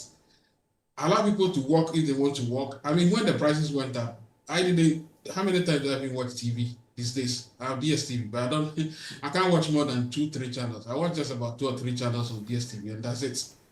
So I was just waiting because I knew that the minister was going to go round and come back to the same cycle with the same point he started, right? So I was just having a good laugh when it eventually happened. My good brother, and I want to advise him. Look, you're a very intelligent man. Your IQ is quite higher than most people, but please apply it prudently.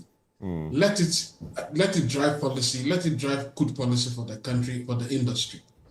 I am shamed and I'm mortified that a minister of his stature could reduce himself to a poster child of DSTV. I mean, that's exactly what played out, and I was very angry.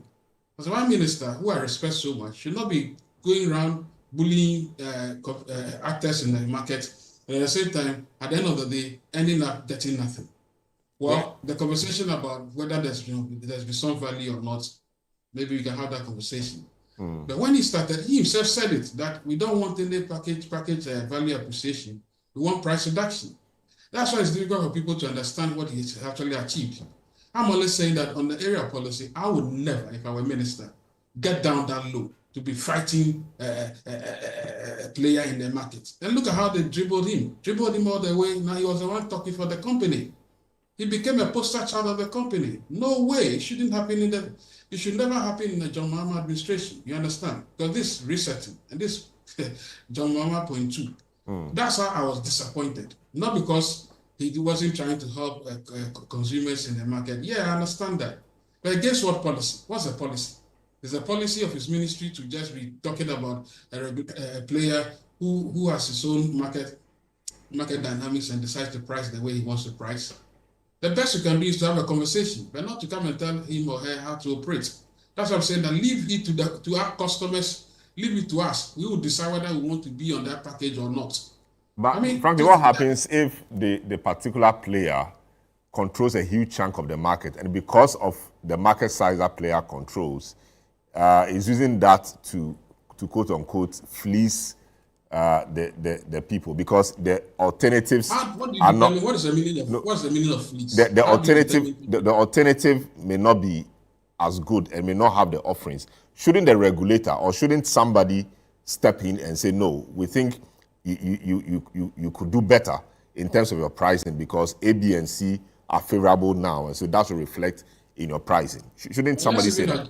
Let's even agree that you have a point in that regard. Is that the way to go about it? Threats here and there, or issue ultimatums. That's not the way to organize, organize issues around some of these matters. I mean, now we have egg on our face. Eventually, what you said, disagree with you, eventually that's what you ended up with. I mean, I'm just saying that a minister should be much larger than this. And I hope that this is the last time he's ever seen brawling with, he's not acting on my behalf when he brawls with enterprises in the ecosystem. He's not. He should focus on policy, drive policy, make sure we have safe, lower internet rates across the country for many students to get that. And then, by the way, you should also focus on policy that will drive content.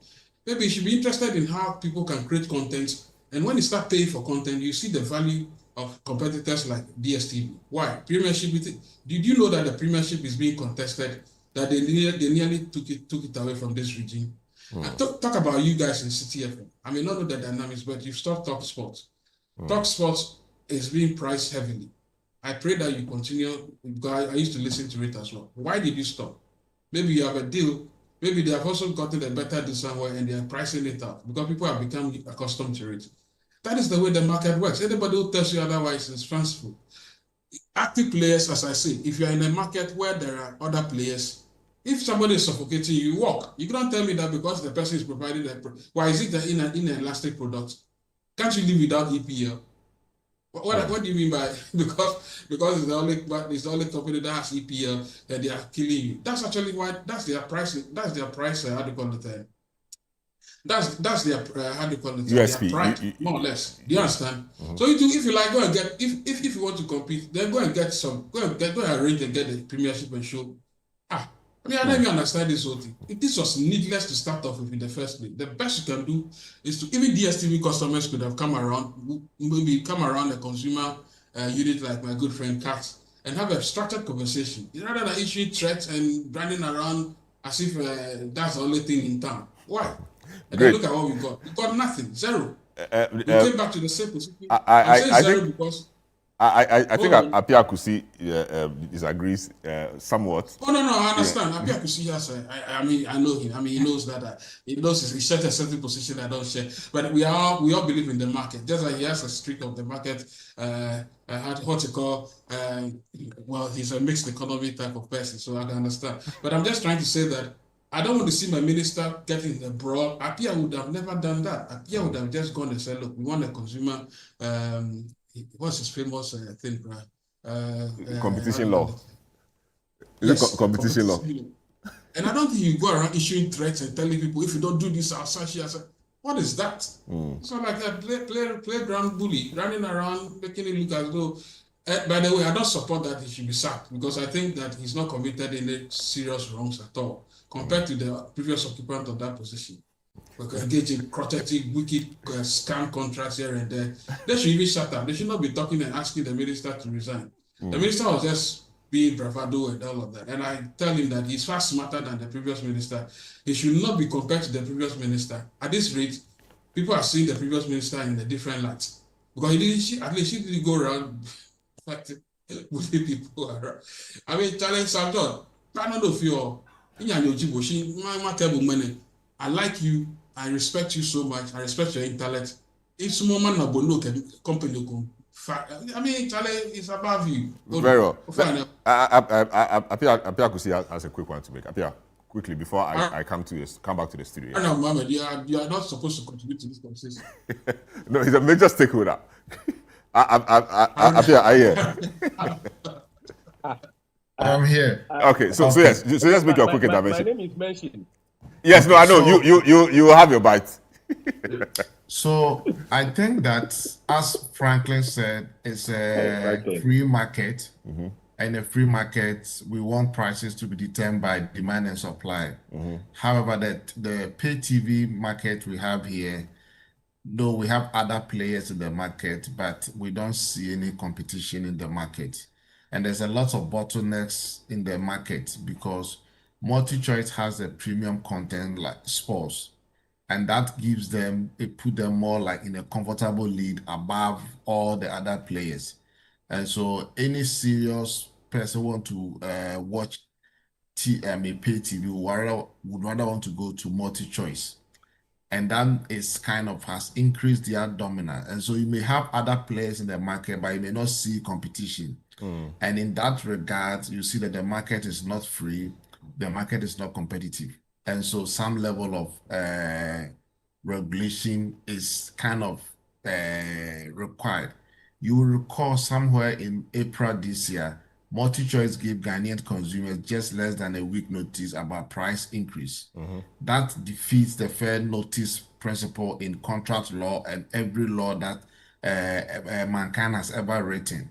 MultiChoice could do that and succeed because it was the lead player in the market.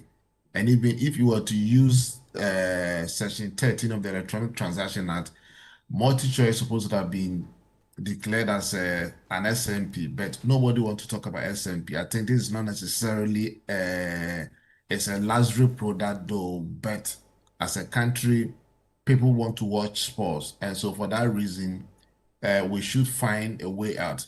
MultiChoice, last week, I asked the minister about the exclusivity of MultiChoice arrangement that gives them the whole Africa the right to broadcast, transmit and broadcast the sports content. And this has kind of killed pay TV market in Africa. And if, as a country and as a continent, we want to see competition in the pay TV market, I'm sure that we should be able to wrestle with that practice of the exclusivity in the sports content. In the US, for example, no single TV network is giving the exclusivity in the any sports content. You can watch them on Sports Fox. You can watch them on ESPN. But Apia, 1 second. Who gave exclusivity to these companies? It's not Ghana. No, it's their marketing model. It's the thing they offer. But why don't you go and watch? Why don't you go and watch the Chinese one? What was that decoder? Even Indu had a decoder some time ago. Premiership was so.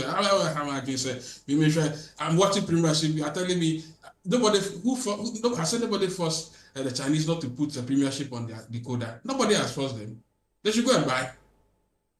But you know that so long as an action by the upstream content providers leads to an uncompetitive dynamics in the downstream market where we are, I think that a relevant law, if AFCFTA Competition Authority were to be in place, I'm sure that this issue the authority could address within the framework of after laws, because what is happening, exclusivity in licensing is not allowing the pay TV market to be competitive. So nobody wants to come in and set up a pay TV. But this is where you are wrong. This is where you are wrong. There's no exclusivity anywhere.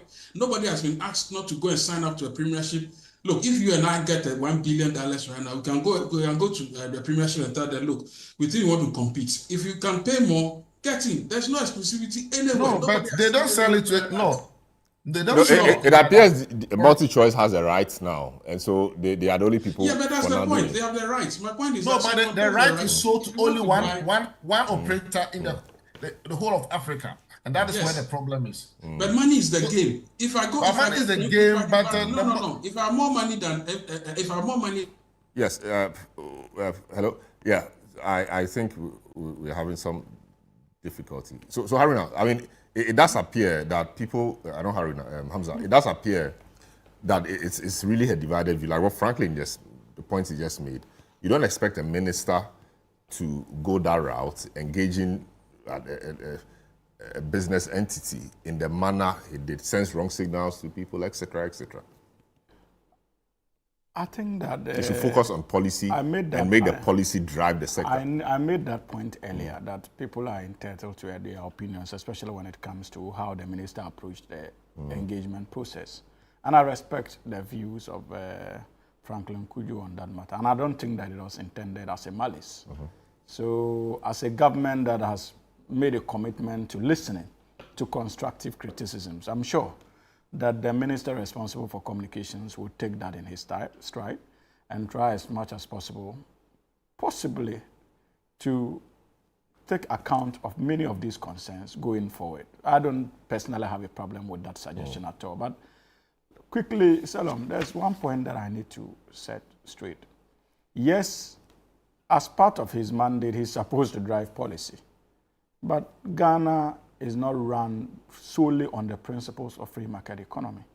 We understand that we are a developing country, especially we are dealing with a political party that has its suspicions when it comes to free market economy. And so we pride ourselves in some measure of regulation. And I had no problem whatsoever with the minister attempting to use regulation as a way of getting multi-choice to succumb. But the criticism is that many of the concerns that we have in the sector. It's not their fault that they have exclusive right to something like Premiership. You engage them behind the scenes and not in the way it's been done. It is not their fault that they have access to exclusive packaging, for instance, like the Premiership you made reference to. But it doesn't mean that Ghana is a lawless country. They are operating within the laws of Ghana. And so if there's a way we can take advantage. And the laws of Ghana say what? I mean, if there's a way, if there's a way we feel, based on the laws available to us, that look, this is a country that is big, this is an institution that is trying to take advantage of our internal systems, it is only fair that we respond. For example, if you announce an increment based on the exchange regime prevailing at the time, and there's evidence to suggest otherwise now, that look, indeed, the city is doing well. It is only fair for the government of the day to make certain demands of you based on your earlier announcement you made in terms of your price adjustments formula. And that was what the Honorable Minister sought to portray. And that was the basis of his engagement with multi-choice. And like I indicated, I don't think that this is an issue that we must continue to flog. I have listened to the views of the likes of Franklin Kujo. I do not think that these are views soaked in malice. I think that they want the betterment of the industry and they are wishing the minister well. It is only proper and fair that we listen to many of these criticisms. And I'm sure knowing Sam George, he's paying attention to many of these concerns that are not laced with malice, like we saw yesterday in relation to the statement that was read by the minority in parliament. So we will take that in our strides. We will not behave like the New Patriotic Party and condemn any form of constructive criticism leveled against our government appointees or our government. And so I can assure you that the minister will listen attentively to many of these constructive engagements and possibly going forward would make some adjustments. Many of us, like Franklin indicated, also were of the view that indeed many of these things could have been championed by the NCA. But knowing the personality Sam George, he is an advocate. And the laws, no law prevented him from actually leading the process in any case. And so he thought that it was better for his personality to drive the whole engagement process and to ensure or to send the right signals to multi-choice that, look, this is something the government of the day is interested in. And you cannot fault him for thinking so. But now that we have taken stock of the engagement, concerns have been raised. Going forward as a responsible government that is sensitive to the views of the Ghanaian people, I am positive that we will take that seriously and consider it. And going forward, I think that the minister responsible for communications would be mindful in terms of the kind of strategies that he deploy in promoting the interests of the Ghanaian people. But when it comes to issues of affordability, you cannot take that for granted. So, and I think that that was what drove the minister's desire to ensure that whatever service multi-choice is providing, it is affordable to the Ghanaian people. I see. This is a big issue. We'll take a short break. When we return, we will wrap up this conversation with my Zoom guests, and then we will use the rest of the time to deal with the issue of Galamsey. This is a big issue on 97.3 City FM and on Channel 1 TV. Your messages are welcome via WhatsApp line 020-444-7033 or 0549-986-996. We'll be right back. This is the big issue. Don't go away.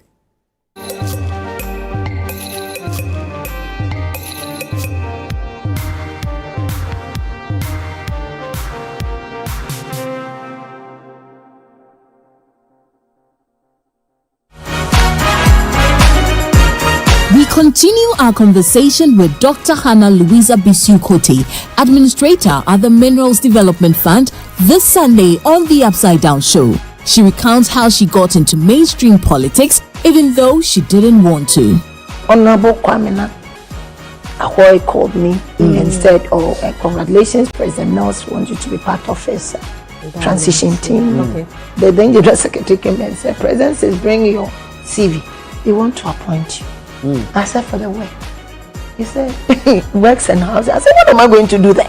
She hinted on how she met her husband. Quite an interesting one. I didn't even know, who the Scottish man was. And he sat down and he said how he suffered to do that drawing. He spent the whole night drawing you. Oyebax came through to even make her smile more.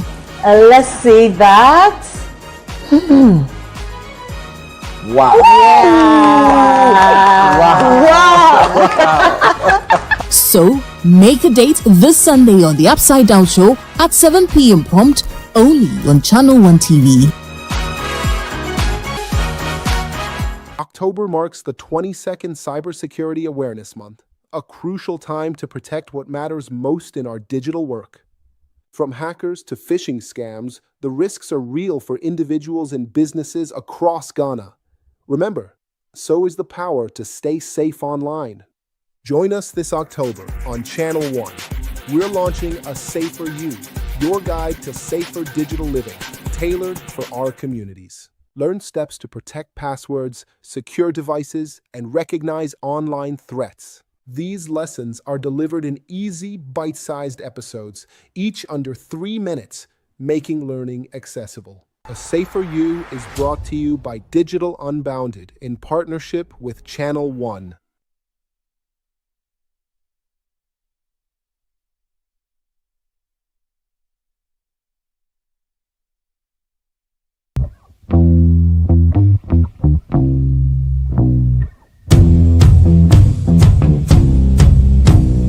Habibi, my people, welcome to Dubai. My name is Sheikh Alkal bin Maktoum.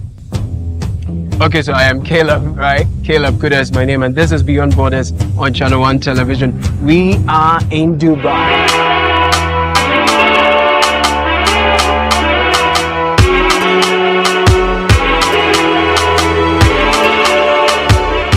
So join me. Let us explore the allure, the beauty, and the reality of life and living it in Dubai through the eyes and the experiences of our compatriots. Imagine 6 people, 10 people sharing a common room together. If you're not chinampe, na complain there in the sense, why you are share one rooms now? It doesn't smell pleasant. Or hunting no complaints now be bring to the fair no tum. Dubai is one of the most organized, highly resourced, and well-endowed countries you would find. You've been here for 7 months. Yes. Without a job. Yeah. How is it like? So hard. Tell me about it. Struggling, renting and feeding is so hard. Every frame per second of their lives in Dubai tells a story, and we've got it all captured right here on Beyond Borders, only on Channel One Television. So don't get told, don't miss out. Catch these compelling stories of Ghanaians in Dubai only on Beyond Borders on Channel One TV this and every Wednesday at 7 p.m. I catch you. Beyond Borders is sponsored by Copen Hospitality.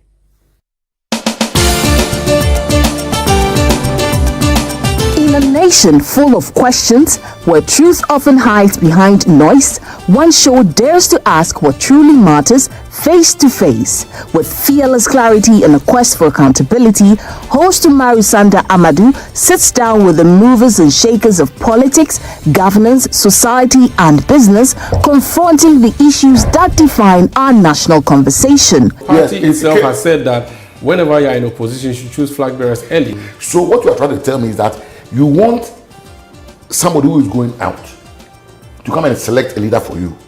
So the next person will come and say, but I didn't select him. Direct victim of attack, violent attack.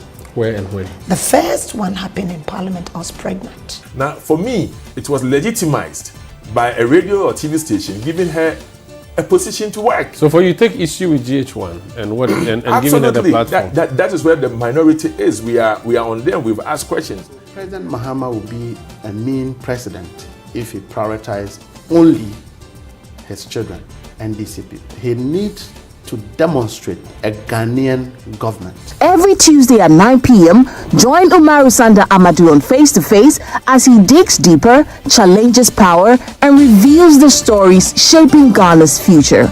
Only on Channel One TV.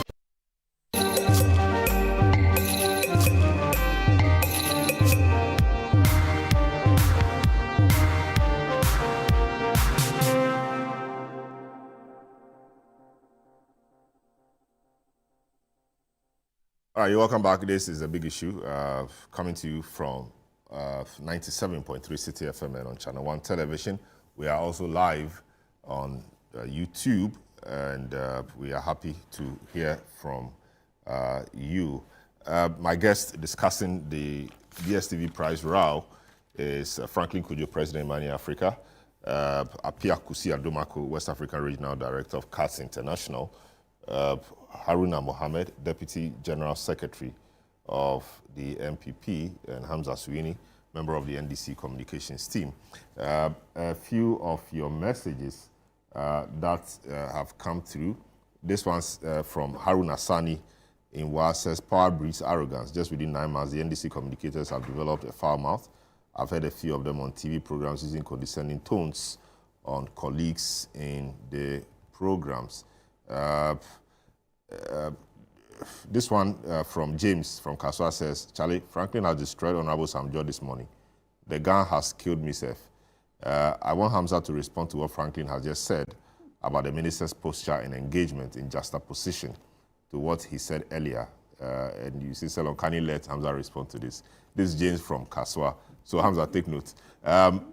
This one from Papa Bisu in Spintex. He says, hi, Selorm. I totally disagree with the position of Franklin Kujo on Honorable Sam George relative to the DSTV issue. Fact is, Ghana needs a hammer to dismantle the DSTV pricing, hence the minister's intervention and not the Nkiti intervention. Truth be told, DSTV subscribers are very happy with the new rates in reduction. Let's celebrate Sam George. Haruna, mixed reactions. People think that some work has been done. Others also think the posture is not the best. But certainly, consensus is that dismissing him is not the way to go. For me, Selorm, I'm very constant with what I say, that what the minister did is absolutely a charade. The minister did nothing with regards to the DSTV. DSTV has always been running promotion, either in increase in value or other activities that they do to ignore to the benefit of the general public who will subscribe to the DSTV product. So for me, the minister have not achieved anything for us. Not at all. This is a private company. And in the conversation I've heard about the issue of market share, they have a larger market. He says if you are on compact, you can pay lower and then go back, even though you disagree with the first. Why are you using if? Take the if away. It's a if. It's a conditional clause. It is when you want. It's the taste of the customer. You said you want more channels. By force. You not instruct customers to do what you want. The point is that Franklin, let him make his point here. You promise us a price reduction, and you can't obviously be the PRO for multi-choice. And when you are asked questions and you're talking about grammar, blowing up arrogance over a national television, questioning the integrity of media persons in Ghana, and insulting the intelligence of the people of Ghana, that is absolutely not right. So market share is what defines every private company. And DSTV is a private company. If you think that you want to get something out of their market share or you want to compete with them, you go and gather the value of money that you can use to compete with them and go and take some part of the market share. So it is not right for a minister to engage himself in such a manner when in fact there are regulatory bodies that is going to do so. Assuming, Selorm, a bank is overcharging interest rate, do you expect the finance minister of the Bank of Ghana governor to go after the person? Okay, so there are regulatory bodies. You see, Sam George has taken what he had in opposition and he thinks that that is what he has to use in government. He has to change his way of doing things. But I am very resolute in my mind that there is nothing that has been done on the DSTV matter by any agency or ministry in government. It is absolutely the doing of the DSTV. Whether Sam George was there or not, certainly there would have been promotions. And before we even get to December, we will be getting other promotions, exercises that will be coming from DSTV. So I think that the right and appropriate organizations or regulatory bodies must be put to work rather than Mr. Sam George, the minister, engaging himself in some of these tangential issues. So he has achieved nothing. As to whether he should resign or not, it is his decision. But he has exhibited enough incompetence. But your people made a call on him to do so. Yes, that's what I'm saying. It's a decision. It's a decision. You can call him and he may decide to resign or he would not resign. But the point is that he enjoy the free channels. He enjoy the free channels. Obviously, Franklin, my DSTV is always an access. So I don't have time to watch TV. I don't have. Even if you increase my value, I don't need it because I don't need any extra value to go and watch because I don't have that time. Apart from the work I do, there's family activities that I have to. A lot of things is on me. So I've left DSTV watching for the past 4 years since I became a deputy general secretary and even deputy communications director of the party. I have not engaged myself in those much. So it's not every customer that needs increase in value, but it is every customer that needs decrease in the cost or the reduction in the cost. So when you achieve increase in value, it does not necessarily mean you have achieved anything. And it is not the minister's achievement. It is the decision of DSTV. Why will you go into a meeting, all of you will speak on a particular matter? DSTV comes to make their point besides you. Then you call them back in again to reconcile what they have done to suit what you want. The minister should stop that. He should find something. But Haruna, do we know that for a fact? Do you know that for a fact? That no, after but the meeting, they call them back? Selorm, you don't need anybody to tell you this. We went into a meeting. We agreed on something. We had a discussion. We came out. You went to speak on a different matter. I came to speak on a matter that concerns policy in terms of what DSTV should be. Haruna, let me not cut you, Haruna. In actual fact, what should have been done sensibly is for the minister and the DSTV people to have sat down and then issue this statement. But he rather went ahead, issued statement on behalf of the company, and the company said, no, we didn't say that. That's exactly what Haruna is saying. But they address the press together. That's not, I don't want my minister to be doing that. I want my minister to be respected. I want my minister to sit down and say, look, this is the way it should be. He should have sat down with the, even if I said he was not supposed to be in that business in the first place, he should have sat down with the people, come together, the CEO, and then they announce it. Then there will be nobody, he will not even be lecturing anybody in English language. Very well. Everybody would have understood it. But frankly, that's what I'm saying. So this was not the minister's business to start with the first, somebody in his office. Someone lower, even the national service person should have been engaged to be handling this matter. That's a stretch. Haruna, just conclude this and let me bring in Apia and we make progress. And even in such matters. So Haruna, is it the way you're happy with Franklin today? No, but Franklin said I should not even be commenting on this matter. I heard it. Okay. I heard it very. But today Franklin is very happy in this particular conversation because the way he rattled his guy, I thought that I should also bring my guy in, but I decided to reserve my guy. But to be very frank, to be very honest, the minister has achieved nothing. He has not achieved anything. Very well. And I'm happy that Franklin has pointed to the fact that because Hamza had made a point that there was a sway from the media engagement that they had. The agreement that they joint media, there was nothing like a joint media engagement. Joint statement. It was but DSTV itself in their statement. DSTV itself have said that. They said that following our recent joint press conference with the Ministry of Communications, Digital Technology and Innovation, the National Communications Authority, MultiChoice Africa, MultiChoice Ghana, we wish to clarify the FAQs published on our website, which created an erroneous impression. Selorm, did they have any joint media? Wait, before you go ahead. Joint press conference. Did you realize something? Yes. Wait, Haruna, wait. Selorm, did you realize something? Did you, if you monitor the timeline, DSTV should have issued a statement immediately suggesting that the joint conversation, this was issued after the third press conference.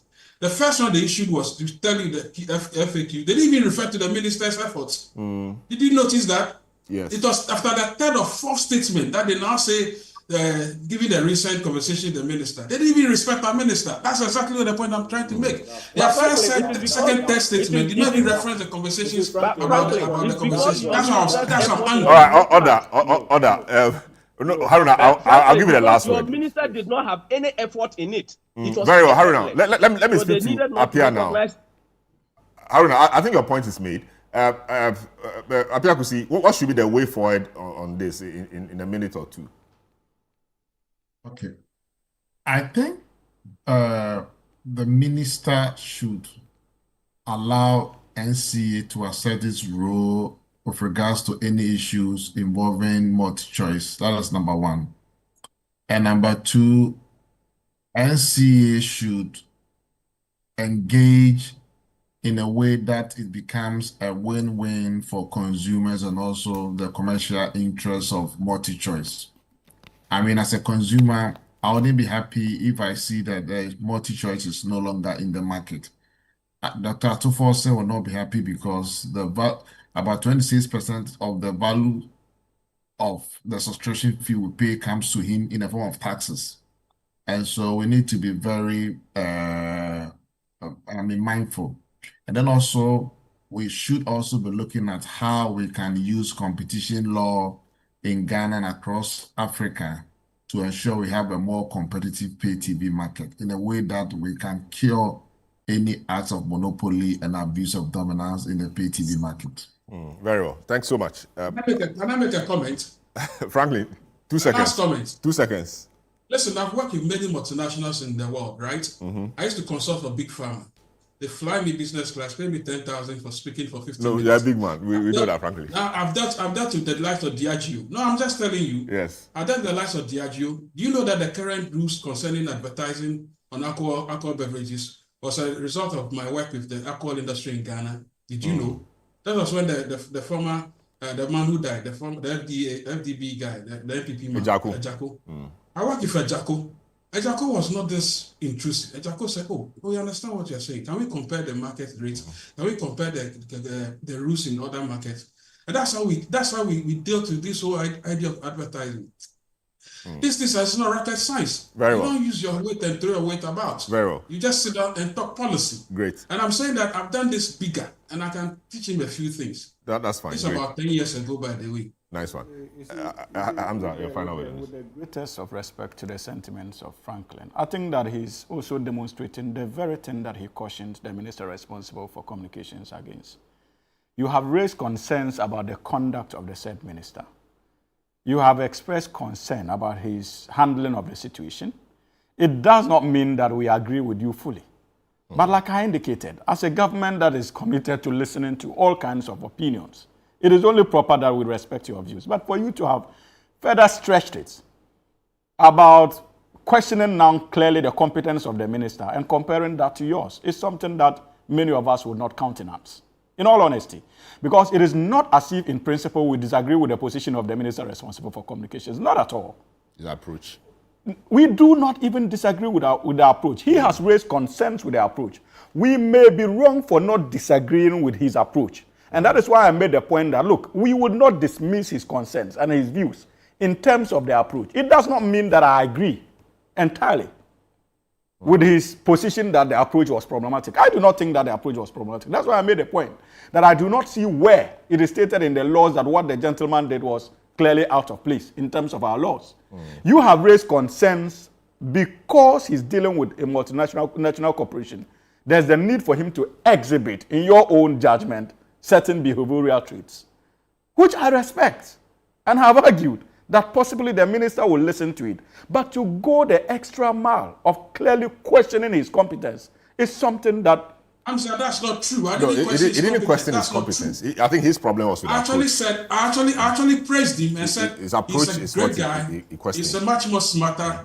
But what he was doing was beneath the role of a minister who is supposed to drive policy. That's what I'm saying. No, I think that then the confusion, Franklin, I think that then the confusion comes from your comparison of what happened under you and that of the late Ajako. He said he's done a few things. Absolutely. And so that's why I got that bit, and I was a bit concerned. So if you did not question it, I respect it. I take it out. If you did not, but in terms of the concerns being raised about the possible best way that the situation could have been handled, I don't think that I faulted you on that. And that's why I made the point that I respect it. But from where I am seated, in all honesty, knowing the gentleman Sam George and appreciating the party ideological perspective he's coming from, especially when it comes to our engagement with such corporations, he can be forgiven to understand that, of course, his conduct will reflect to a very large extent the ideals of the National Democratic Congress. I can understand why.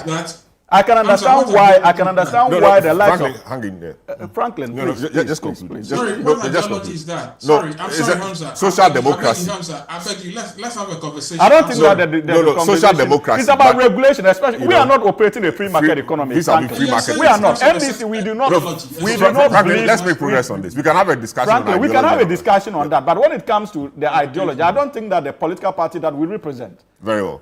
believes in a free market economy. We believe in some measure of regulation, especially when it comes to the economy. And we have demonstrated that in our activities. Good.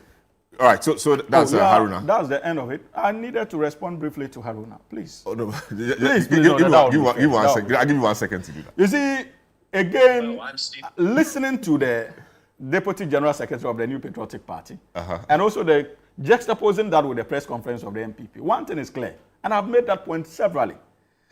The move against Sam George is not rooted in current happenings. Absolutely not. You see, the MPP has identified certain leading members of the National Democratic Congress who are members of this government largely because of the work they did in opposition. The likes of the Honorable Okudzeto Ablakwa and that of Sam George. And so when you listen to them, you can appreciate the personalization. And it was not I was not surprised when they called for the minister to resign based on absolutely nothing. And that is why it is difficult for right-thinking Ghanaians like Franklin to agree with the NPP. No, let's make progress. You have to give me some few seconds to also respond. Haruna, it's politics, is it not? Of course. All right, Haruna, it's politics. I'm coming to an area I'm sure we can understand your disdain and dislike for the likes of Sam George. But I can assure you that your press conferences will not go anywhere beyond the four walls of Parliament. The microphone is off. When we come back, we'll deal with Galamsey, and I'm sure Haruna will be happy to share a few thoughts on that as well. The president met with CSOs earlier in the week, yesterday, and they said a few things. So, in fact, so we can continue for a no break, now that Haruna and Hamza are quiet. Now, the president, John Dramani Mahama, says he will not hesitate to declare state of emergency in areas affected by illegal mining, commonly known as Galamsey, if Ghana's National Security Council advises him that is the necessary thing to do. Speaking during a stakeholder engagement on illegal mining in Accra, the president stated that although he holds the constitutional power to declare a state of emergency, such action must be based on advice from the National Security Council, which at present believes the battle against Galamsey can be won through existing legal and security frameworks. Channel 1 News' presidential correspondent, Akosia Ochre, reports. Yes, I have the power to do it. But the president acts on the authority, not only on the authority, on the advice of the National Security Council. And as at now, this moment, the National Security Council believes that we can win the fight against Galamsey without a state of emergency. The day they advise me otherwise, that, boss, now we need a state of emergency, I will not hesitate in declaring a state of emergency. Lessons learned were that in the next wave, with the formation of NIMOS, that we must deploy the military on a sustained basis, rather than when we make some wins, we withdraw them. But it comes with a cost, because if you send troops and station them permanently to guard the forest reserves, we must feed them, we must provide them with fuel, we must give them vehicles and all the logistics they need to be able to do that. And so that links up with Franklin's question about budget. We need a substantially bigger budget than we have currently to be able to win this war. Happily, budget hearings have started. The budget for next year is going to be presented to Parliament. And my expectation is that the Minister of Finance will give a much bigger allocation to this fight against Galamsey. Doc, this is the moment that CSOs, Ghanaians, even government have been waiting for, to have this democratic exercise, seek public opinions from critical groups like you and all of that. Let me first of all take your impression of this engagement. Well, I think that it's good that engagement has happened. And you saw that we came into the room with some points that have been made. And then the point also has to be made that the president has demonstrated it. You saw him ending it talking about the political will to be able to do stuff. The minister has been doing a lot of activity. And fortunately for the coalition, we had met the minister already. So a lot of the things that are being said, we've heard about it. Unfortunately, the things that we came here asking for, a clear definition of what success would be, the milestones that would take us to where we're going to get to, the timelines, the specificities, we didn't get it. You saw the question that was even asked about the budget. We believe that the Minister for Land needs a lot of budget. There was no specificity. The president admitted that with the budget question, the finance minister would have to make it bigger so that this fight can go on. So you just said bigger. What is the amount? Okay. and what is the sources for it. It is the reason. You see, under a state of emergency, you are able to mobilize resources to be able to deal with the challenges that we're talking about. So again, it is positive that these engagements are going on, but the issues around the specificities, we didn't get that. Issues around the politically exposed person, Akonta Mining we had. The AG told us about the two, but what about the Professor Frimpong Boate's report? The people who were named in that. There was a petition that we've given to the president. So I think so that's why our paper to the president is important. The specificities are important, in terms of the things that have been said to really resolve the issues. And so that's what we are still going to be waiting for. And because we've submitted this paper to the president, we hope that we'll get some response. Okay, but are you satisfied generally with some of the responses from governments in terms of the minister, the president himself?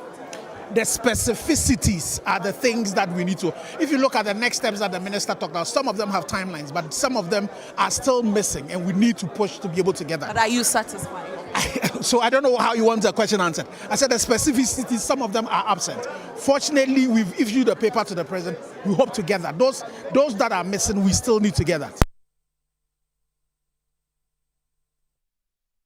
All right, so you heard earlier the president speak, and then Kanashigbe, who has been leading the coalition against illegal mining, also speaking to my colleague Akosia Ochre there. Let me start off with Franklin. Franklin, you were in that meeting. I heard you ask a question about the budget of money and all of that. Let me ask you Akosia's question. Were you satisfied with the engagement and the things that came out? Yes, I said about 60% satisfied about the way the program was conducted because one, there was no agenda to start off with, remember? So we didn't know what we were going to discuss. But then I was happy to see that at least some PowerPoint presentation was made where we were given a scenario of where we were before, where we currently are. But as Asigbe suggested, we didn't get a sense of where we are going. Where we are going was laced in a lot of optimism, which may be wise at this stage. But again, the optimism fell short because we didn't have the resources to match with. Which was why I sat down after many people asked a question. I decided to ask the question about resources because nobody seems to be talking about resources. We only want to say, do this, do that, do that, do that. And I recollect that the last administration voted 10 million Ghana cedis for Galamsey. But then this administration voted 50 million Ghana cedis for Galamsey. As you heard the president say, almost half of that money will be going to pay the Blue Water Guards. That means we'll be left with about 27 million Ghana cedis to do what exactly? To give to the Naimo people or to fuel cars to go where? So if you don't have a budget, that means you don't even have a plan to start off the Galamsey fight in the first place, and I'm worried. Anyway, which was the reason why I asked the question, which seems to have been referenced by the president and even the minister. I'm sure that would mean that they need to go back to the drawing table and estimate exactly how much it will cost to drive the problem away.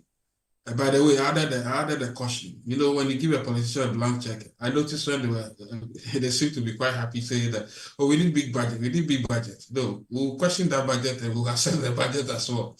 But you see, if you don't have the money to start off with, then what are you really doing? You understand? And resources could come in many, many forms. Even though the minister was suggesting that you need to talk to corporate bodies. Corporate bodies must see a big vision where they contribute, put their money into, right?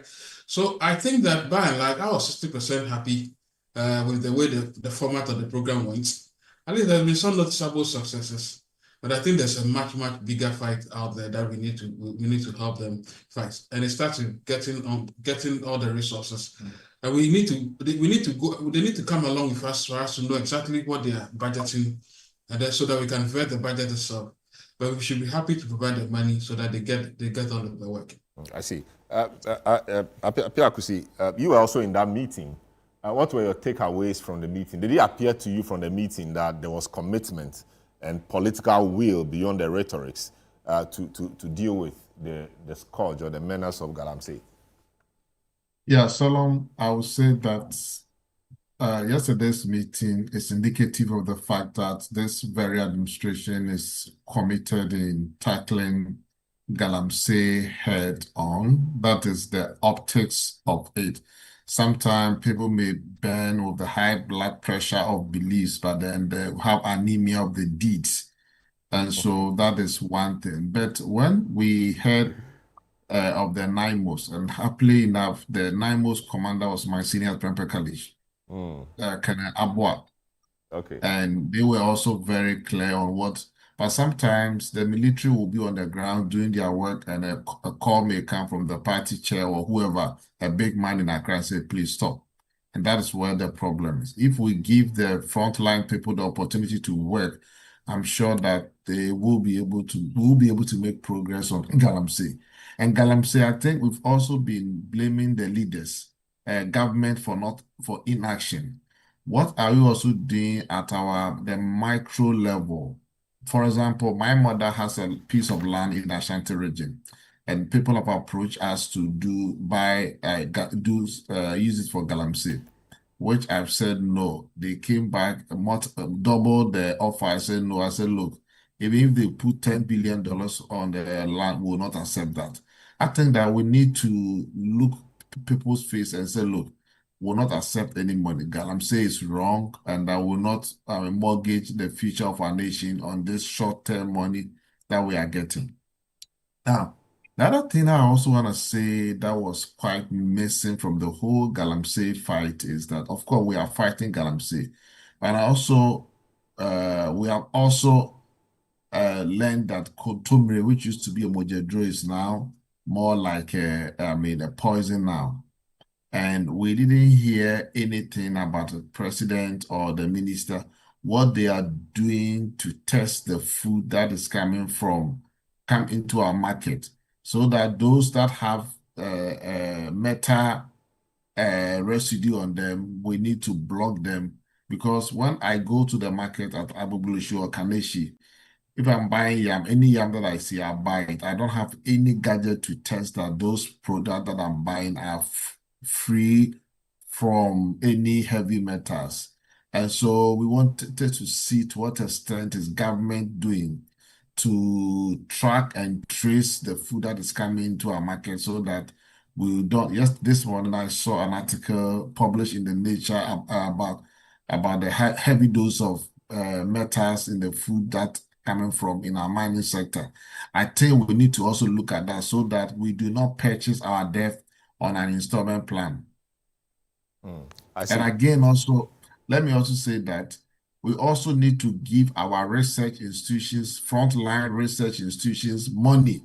I think we are giving all the money to the Galamsey fight, but some needs to go to Ghana Standards Authority, Food and Drugs Authority, our investor research institutions, for them to also be able to do research on in terms of what is the push and the pull factors, also the food, the water. Yesterday, the Director General for Water Resource Commission came with a report on the turbidity level. Of course, I mean, turbidity level tells you the cleanness of the water, but there may be some poisonous substance that may not cause the water to be turbid, but then you may see the water to be clear, but still polluted. I see. So from the turbidity, solid point you're making, but from the turbidity levels shown you yesterday, how did it appear? Getting better or the same or getting worse? And I think these figures show some improvement. But of course, they may not, they may have selected where the figures are good. And he admitted that some areas, the turbidity level is getting bad.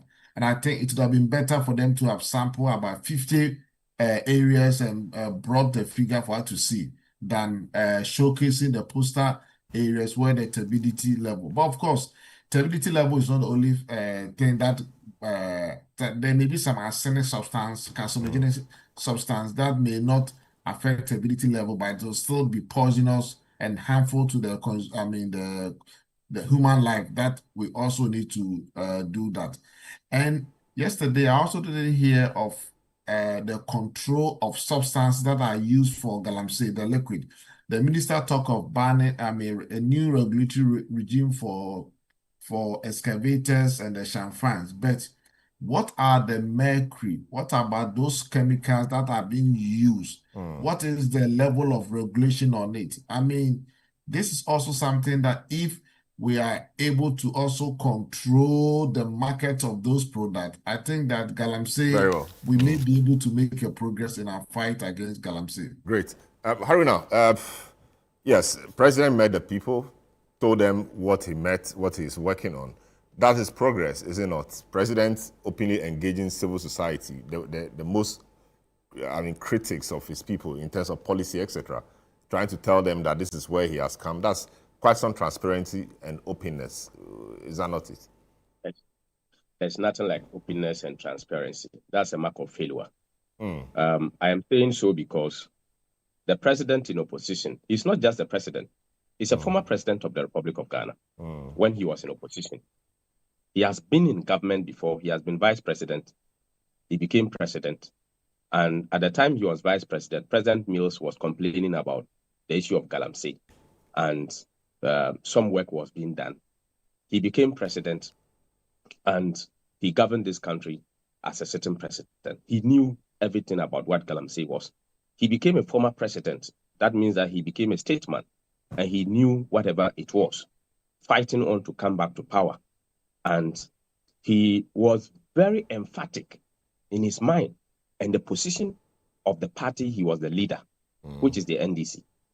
What informed His Excellency's decision as a candidate for the NDC to say that they should call, or he was calling for the state of emergency? What informed his decision at the time? At that time, did the president in the opposition say that he was calling for state of emergency? Yes, the party, the entire party that he was leading. Because I heard Asidinkeja say he never called for it.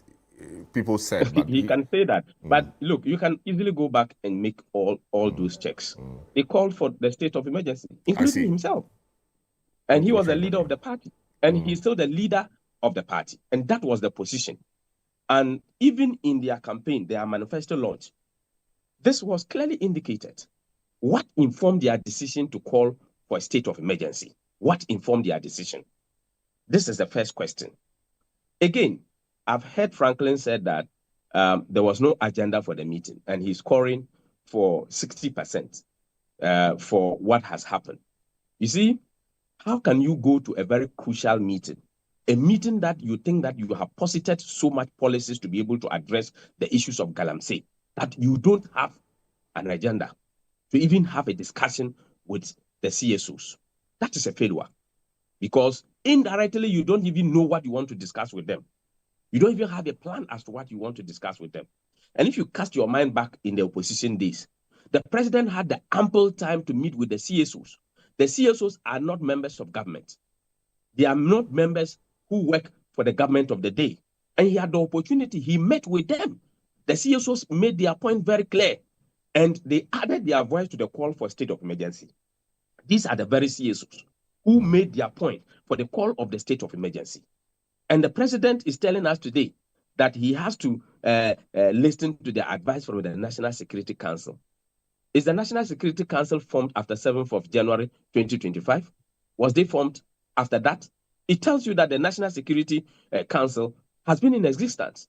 So did he focus his mind back to the point that the president at the time, President Nana Addo Dankwa Akufo-Addo, will have to listen to the advice of the National Security Council? Today he's telling us that he has to listen to them. And because of that, he cannot call for state of emergency. Well, Ghanaians will decipher and look at it and get to understand that this is somebody who wants to approbate and reprobate. This is somebody that is not going to be honest to us. This is somebody who is unprepared to tackle the manners of galamsey. This is somebody who is not seeing that the lives of the people should be more protected. Because as we said today, Selorm, 10 districts, 10 good districts in the central region. The region that his boss, his former boss, came from, former President Mills.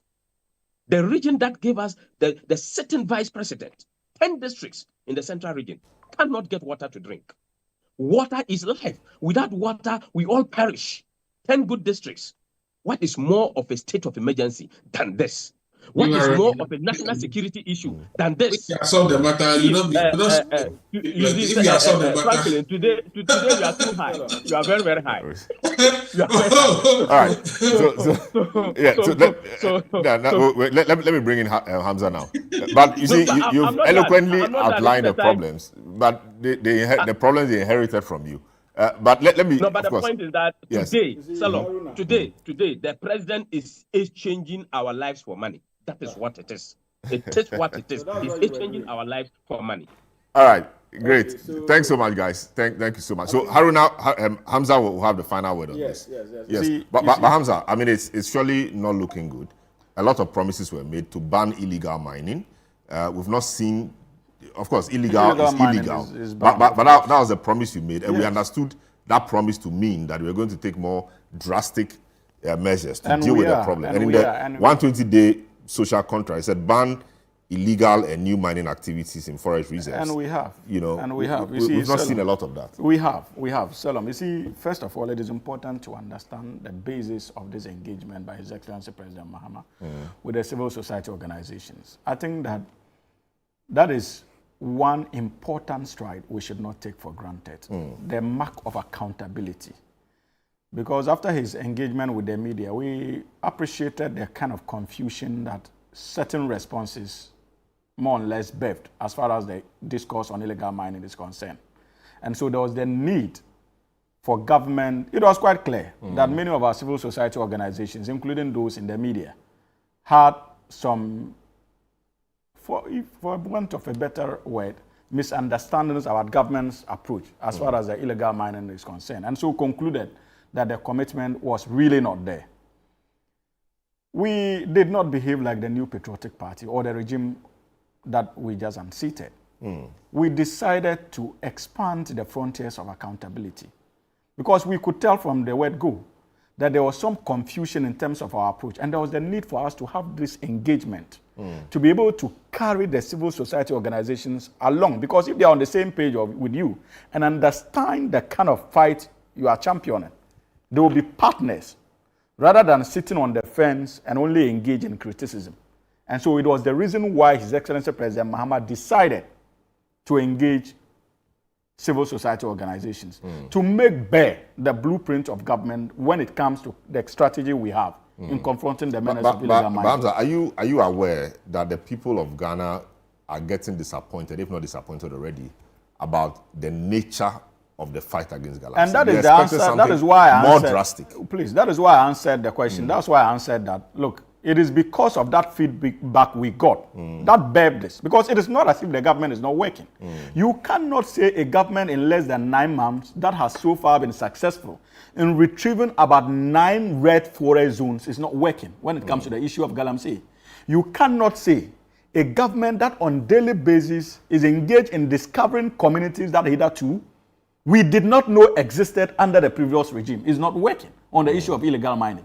You cannot say a government that has suddenly brought in place a licensing regime and tracking policy for excavators is not working. But I see all of those works should reflect in the stability levels. Exactly. But we are making gains. If you follow the discourse yesterday, they enumerated a number of rivers that are beginning to see some progress. But we also concede that some of the situations, we have other river bodies that are worsening. We did not run away from that particular reality. But I need you to understand that, look, the reason why we had to make this engagement was simply to be bare or to open the facts to the good people of this country so that they can effectively police the activities of this government as far as the fight against illegal mining is concerned. That is historic in itself.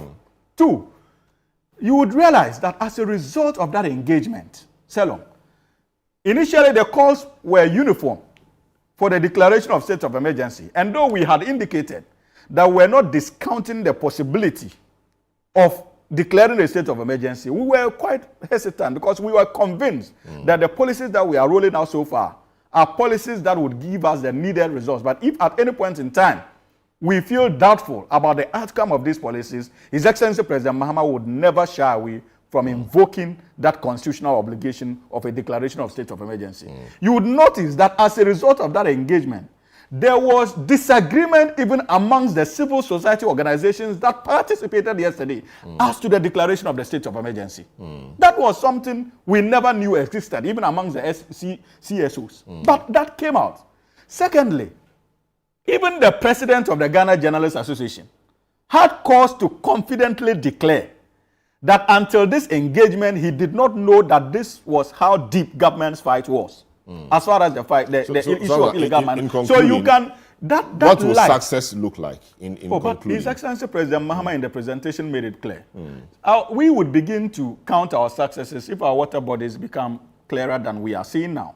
We'll begin to count our successes if we are able to reclaim many of these forests that have been destroyed and our lands. Not all of the forests, many. Many, of course, but I would not sit here and be hypocritical. I wouldn't say that we can retrieve all in a matter of 4 years. Because like Franklin has indicated, it has to do with resources. And as to whether or not as a country we have the needed resources to be able to reclaim these lands is a discussion we need to have. It is one thing stopping the activities of illegal mining. It is another being able to reclaim the lands that have been destroyed already.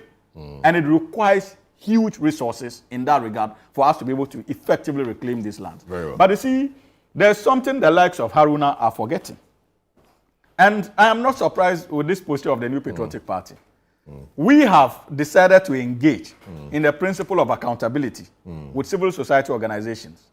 And he says that they don't need that. Yes. Because in their dictionary, such consultations are not there. Very When well. these civil society organizations rose in the past, they did not have the decency to hold these meaningful engagements so that they could contribute meaningfully to the fight against illegal mining. We would not go on this journey alone. We would go with those who are interested in the fight against Galamsey. And even if the MPP is truly committed to the fight against Galamsey, they should be more than willing to join the president and his government on this journey. That's Hamza Suini, member of the NDC communications team, is a lawyer. Earlier, so of course on the program as well, Franklin Kudjo, President Money Africa, who was present at that meeting. You also heard Apia Kusi Adomako, West African Director for the CATS International, also in that meeting. And you heard Haruna Mohammed, Deputy General Secretary of the New Patriotic Party, was on the program as well. My name is Selorm Adonoo. This is how we conclude to this edition of the program. Have a good afternoon.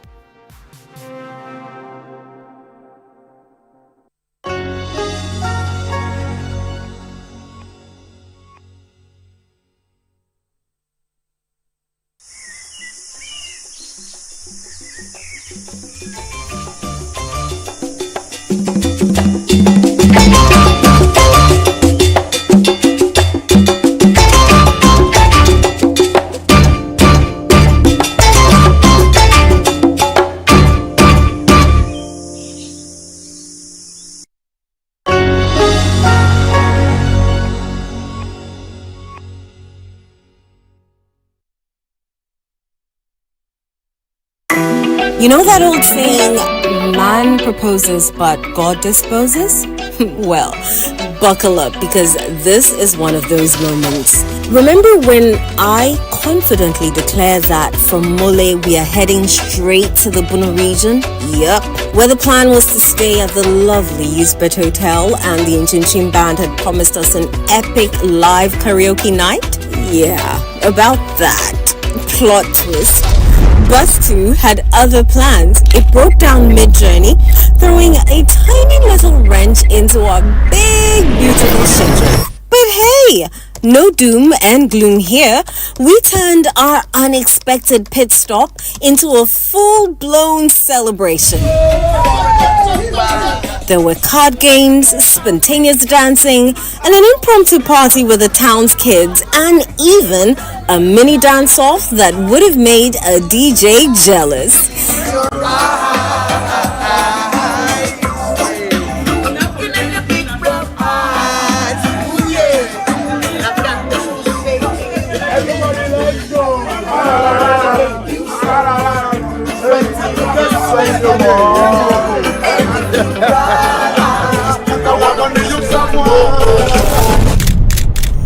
One thing we've learned on the Heritage Caravan, it's this.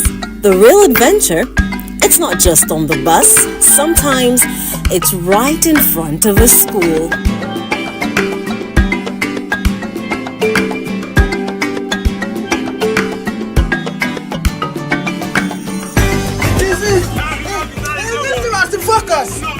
Defocus! Yeah! Brother, if this man really want to bear your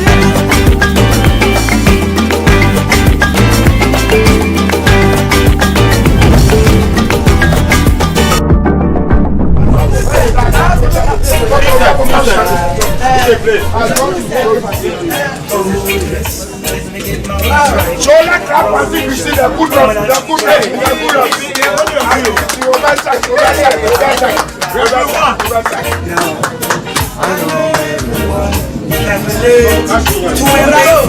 special someone.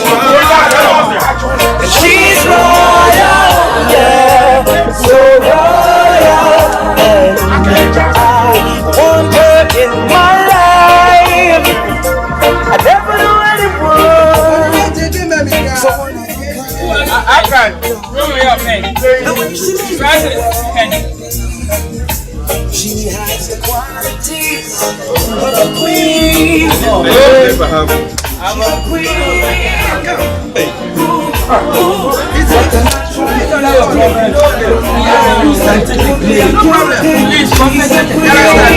So wait, now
Japan, Messi, hey, Ronaldo. Vinicius. Why Vinicius? Vinicius.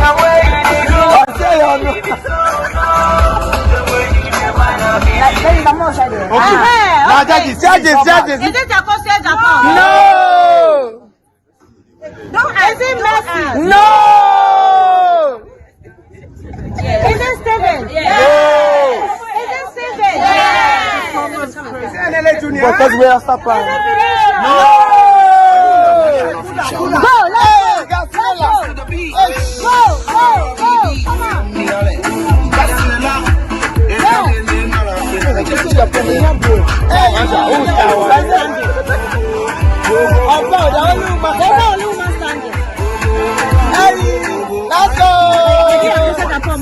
I am a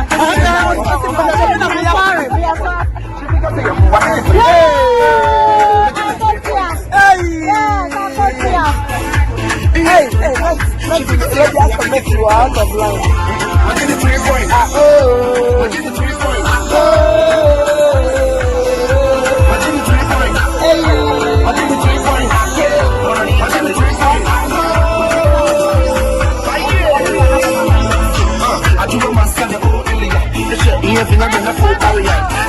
Messi wa bẹ, Messi n bẹ sanu.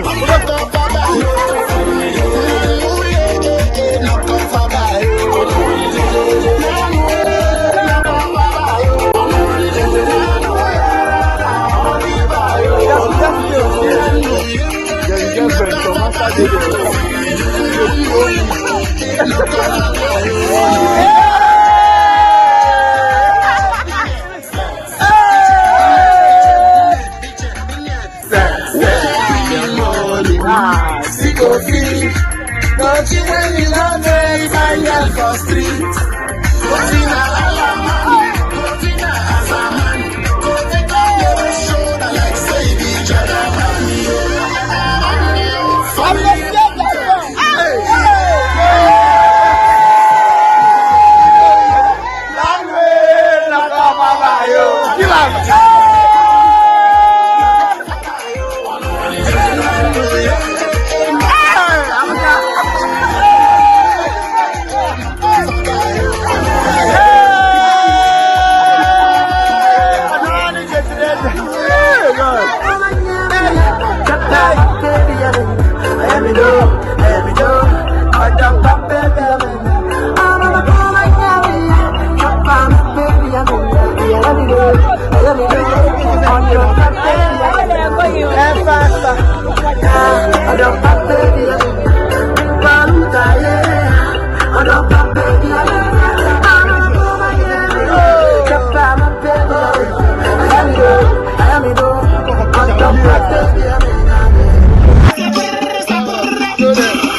Magio.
Afantoe, yeah, yeah, yeah.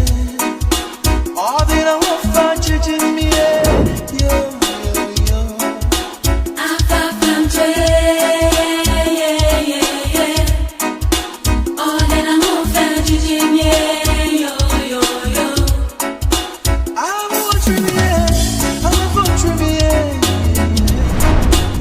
All the I want for judging me, yo.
Something that's good for me.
our conversation with Dr. Hannah Louisa Bisukote, administrator at the Minerals Development Fund, this Sunday on The Upside Down Show. She recounts how she got into mainstream politics even though she didn't want to.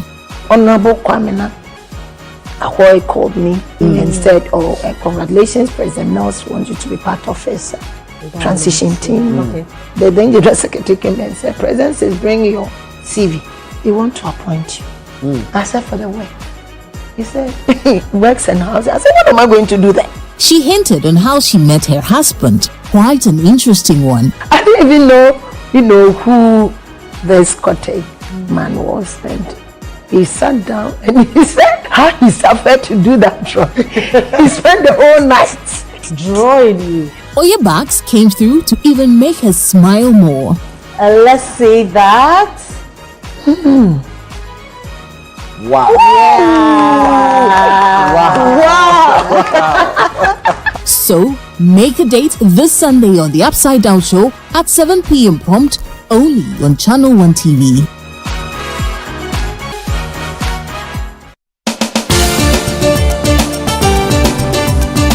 In a nation full of questions, where truth often hides behind noise, one show dares to ask what truly matters face to face. With fearless clarity and a quest for accountability, host Selorm Adonoo sits down with the movers and shakers of politics, governance, society, and business, confronting the issues that define our national conversation. Party itself has said that whenever you are in opposition, you should choose flag bearers early. So what you are trying to tell me is that you want somebody who is going out to come and select a leader for you. So the next person will come and say, but I didn't select him. Direct victim of attack, violent attack. Where and when? The first one happened in Parliament. I was pregnant. Now, for me, it was legitimized by a radio or TV station giving her a position to work. So for you, take issue with GH1 and what and giving her the platform. That is where the minority is. We are on them. We've asked questions. President Mahama would be a mean president if he prioritized only his children and these people. He needs to demonstrate a Ghanaian government. Every Tuesday at 9 p.m., join Selorm Adonoo on Face to Face as he digs deeper, challenges power, and reveals the stories shaping Ghana's future. Only on Channel 1 TV.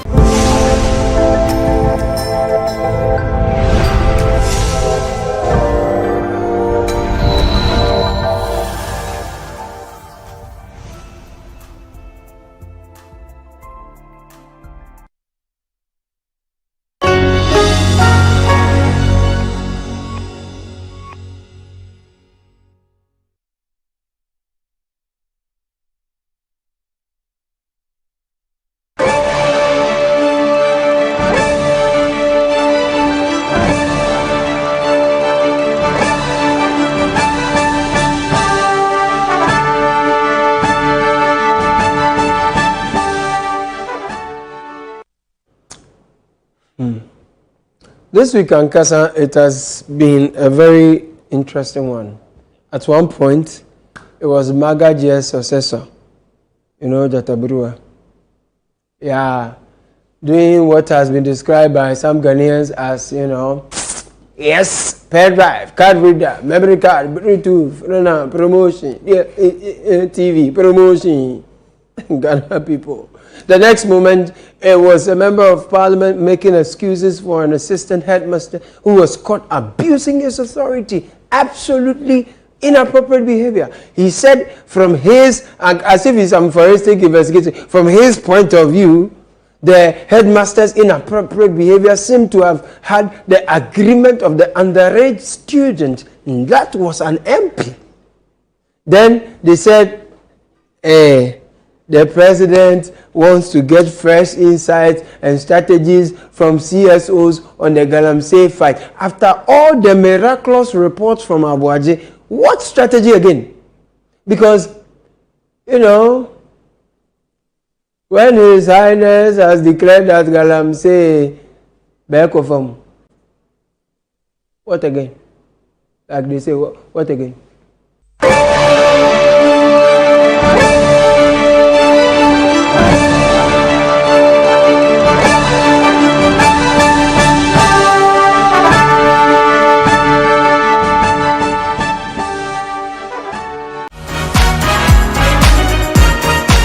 continue our conversation with Dr. Hannah Louisa Bisukote, Administrator at the Minerals Development Fund, this Sunday on The Upside Down Show. She recounts how she got into mainstream politics even though she didn't want to.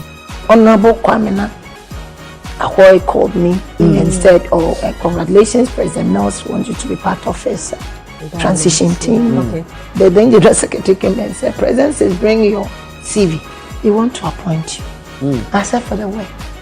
He said, works and house. I said, what am I going to do then? She hinted on how she met her husband, quite an interesting one. I didn't even know, who this Scottish man was. And he sat down and he said how he suffered to do that drawing. He spent the whole night drawing you. Oyebaks came through to even make her smile more. Let's say that. Wow. Wow. So, make a date this Sunday on The Upside Down Show at 7 p.m. prompt, only on Channel 1 TV.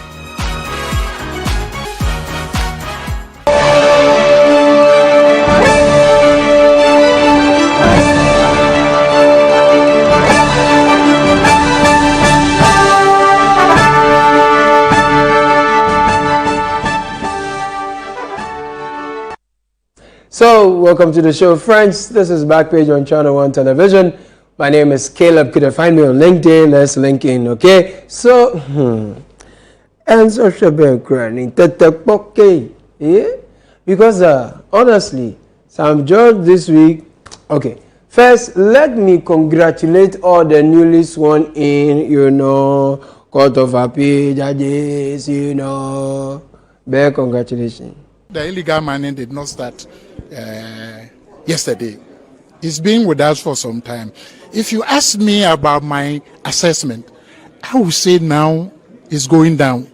You know why I'm saying that? If you look at some of the steps that have been taken, before we're not hearing about the people in the blue, the water gas and all that. We're not hearing all that. You understand? People have invaded the forest reserve. We're not seeing that.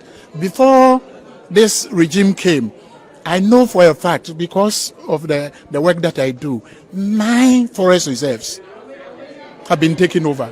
Now that situation has been kept down. Nana kasa bene hona. Nana bede wasipi why? Bete na bench, beko tinase.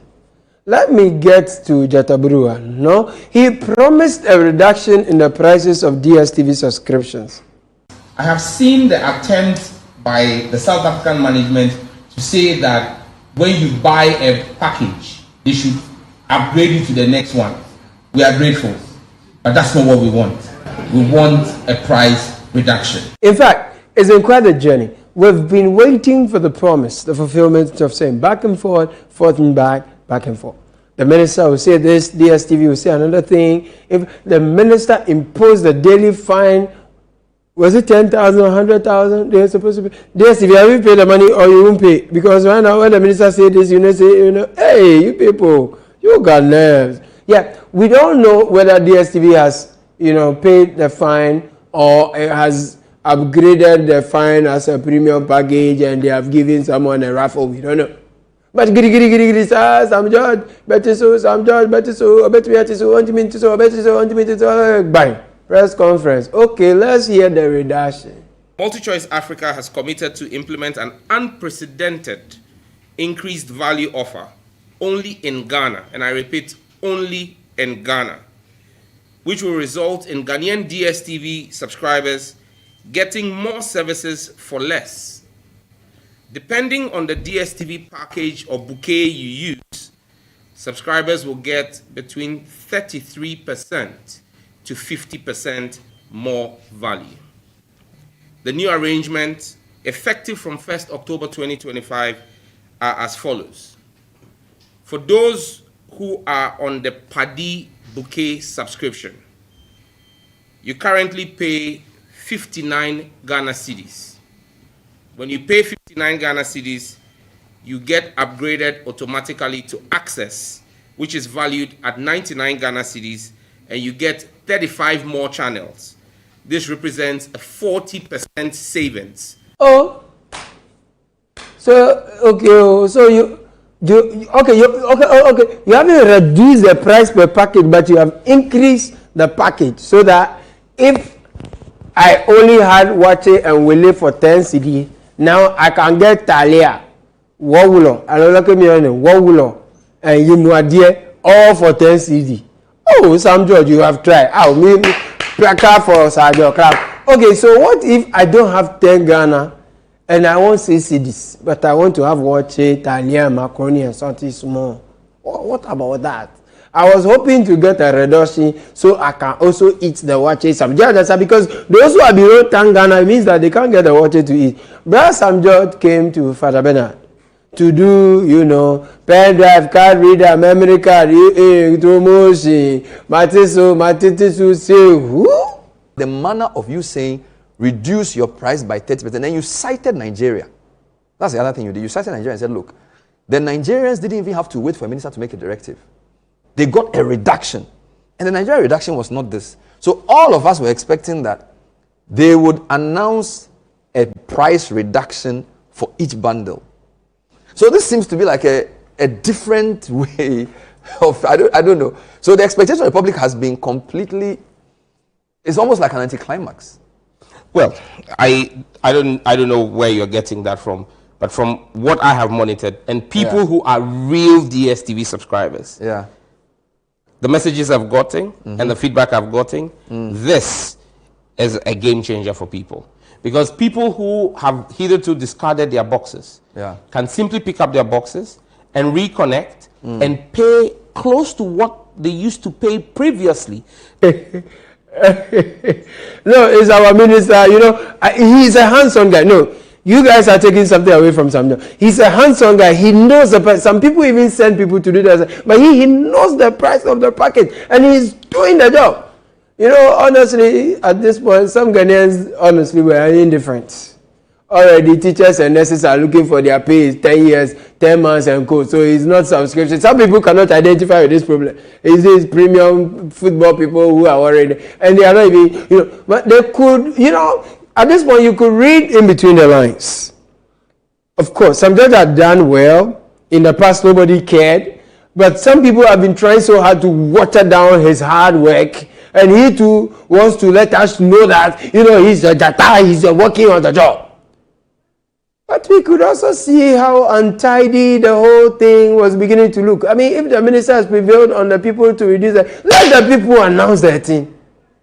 As I mean, this one that you make them reduce you to sales executive at entry level and even use you for PR, free of charge.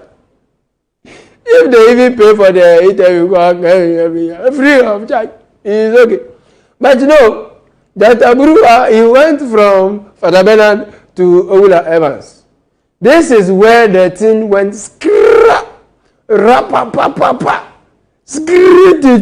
the matter spoil. Jesus! When I show up to pay, I'll still pay 570. What I get is additional channels. It's the reason why you were careful in your choice of words. Increase value offer and not price reduction, is it not? The Ghana Education Service will need to do a lot more in comprehension in our basic schools, because if this is your understanding, it's a big source of worry for us as a country. Oh, so good. Oh, Chata. No, you can't do that. Sincerely, it's below the belt. Jata, this one you didn't try. You see Jata Brewer, you say you have the interests of Ghanaians at heart. You see, I'm coming to tell you something. Just calm down. You want to serve Ghana people. You have them at heart. You are rolling. You are doing they have increased the data bonds, no problem. Now you are trying to. And we, the people you say you are going to serve, we are asking you pertinent question. This one, you insult the man. If me, my father, insult him like that, me and my whole generation will never forgive you. Osagomo. I mean, you do me like that, I will not eat for 3 days. Yataburua. No. Let me show you something. You see, let me show you something. Yataburua, come down and let me show you something. The man who is working for us, he's the man we employ direct. He's working for us. And he has employed you that come and help him to work for us. Look at the way he has been talking to us. Just look at your boss. Cyberbullying, cybercrime has been with us for years. With the explosion in the digital space and different kinds of instruments in that space, it's become more sophisticated. And sometimes you just entertain yourself when you hear a very cyber-aware person who they try to scam. And they play along. And the conversation is normally very interesting. Me free MTN. I mean, MTN will call you in tree. First thing. If they manage some good English, please, we are calling you from MTN. And your number has been blocked, so we want to unblock it for you. Your Momo pin has been unblocked. Then they start leading you. And some of these, I respect those of our citizens. They say, oh, is that so? He says, yeah, so I'm going to send you a code. When I send you a code, repeat it to me so that I can unblock your Momo pin. The most interesting one is this guy who pretends to be a stammerer and says, so read the number for me quickly. They say, one.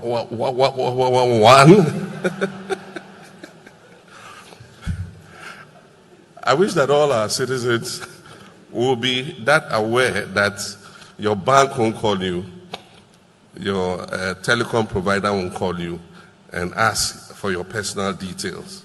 So, Dr. Burua, have you seen? Have you seen? No, I mean, you see, because children are watching. Like those, when during your vetting, they read some of the things you said, I was scandalized. Then they ask you, Charlie, you be elder for church. You for politics, so it be my thought, it be my opinion, it be my... That you don't do that. This is your boss. Look at the way he's even talking to us with respect. Tata, calm down. This we can pause and reflect a bit. You have been on steroids, determined to prove a point that you are Jata. It's okay, it's fine. But you know, a man in a hurry, he drink his tea with a fork. That is what my assistant headmaster tell me. Distinguished invited guests, shall we all please rise for the arrival of His Excellency, the President of the Republic of Ghana, His Excellency John Dramani Mahama.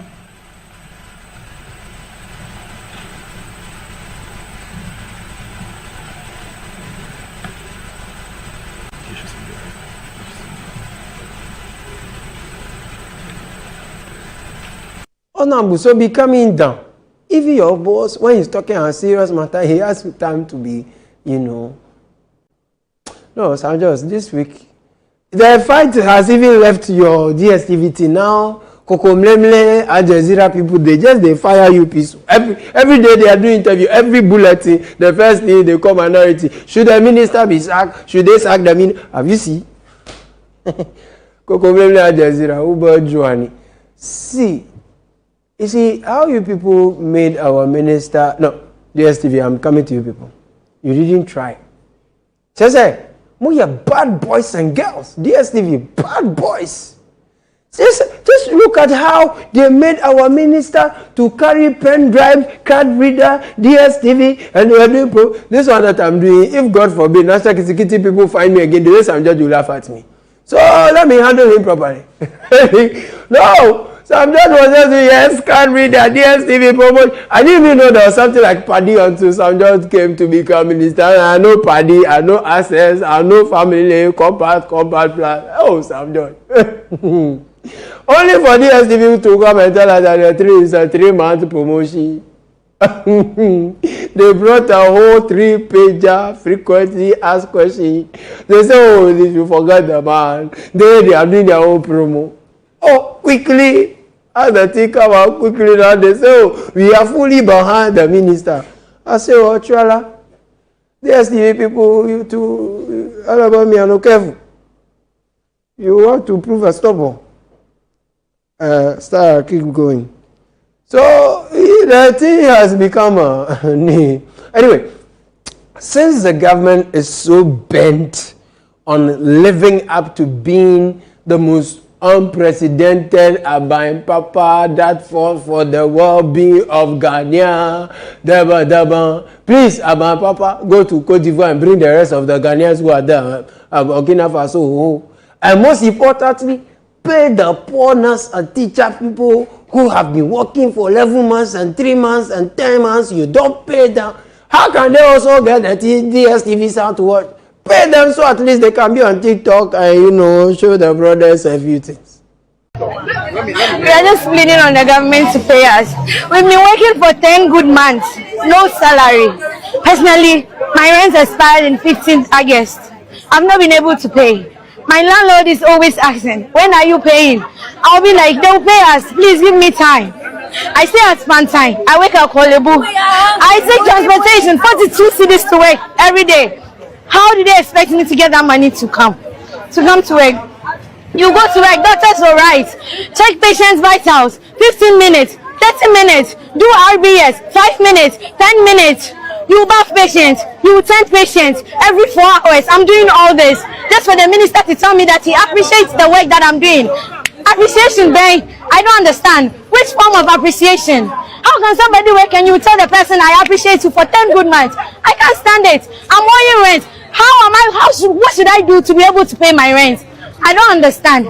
They should pay us. Enough is enough. I'm tired. It's really sad. I mean, from Pantine to Kolebu every day, 45 cities. That means be that. The traffic, the stress, the congestion, the scent, come on, man. Only to go and care for sick people, all these while on empty stomach. Abain Papa, where are you? Abain Papa, landlord is threatening to evict us. We are hungry. But we see DSTV na yebeji. Abain Papa, do this without neglecting the order. You can do both. Now the MP who said that, if you know he's your MP, own up before I start. Where is the MP? Where is he? Let me go and find him after this break when I come back. Oh, Gomari.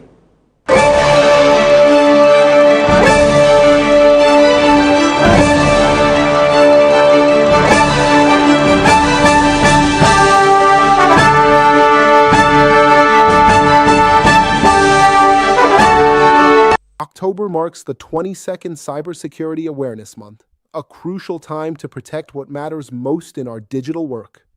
From hackers to phishing scams, the risks are real for individuals and businesses across Ghana. Remember, so is the power to stay safe online. Join us this October on Channel 1.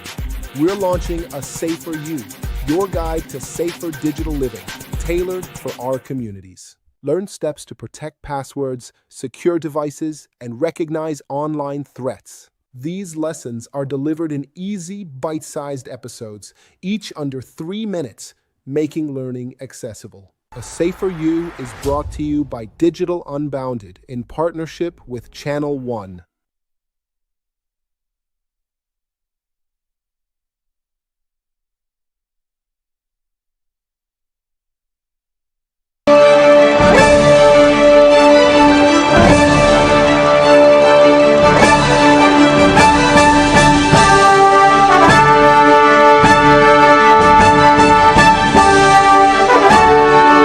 Welcome back from that break. This is Backpage on Channel 1 Television. My name is Caleb Kuda. Before I look at the MP, this week, the Public Accounts Committee has been doing the Lord's work. And I want to highlight them small. You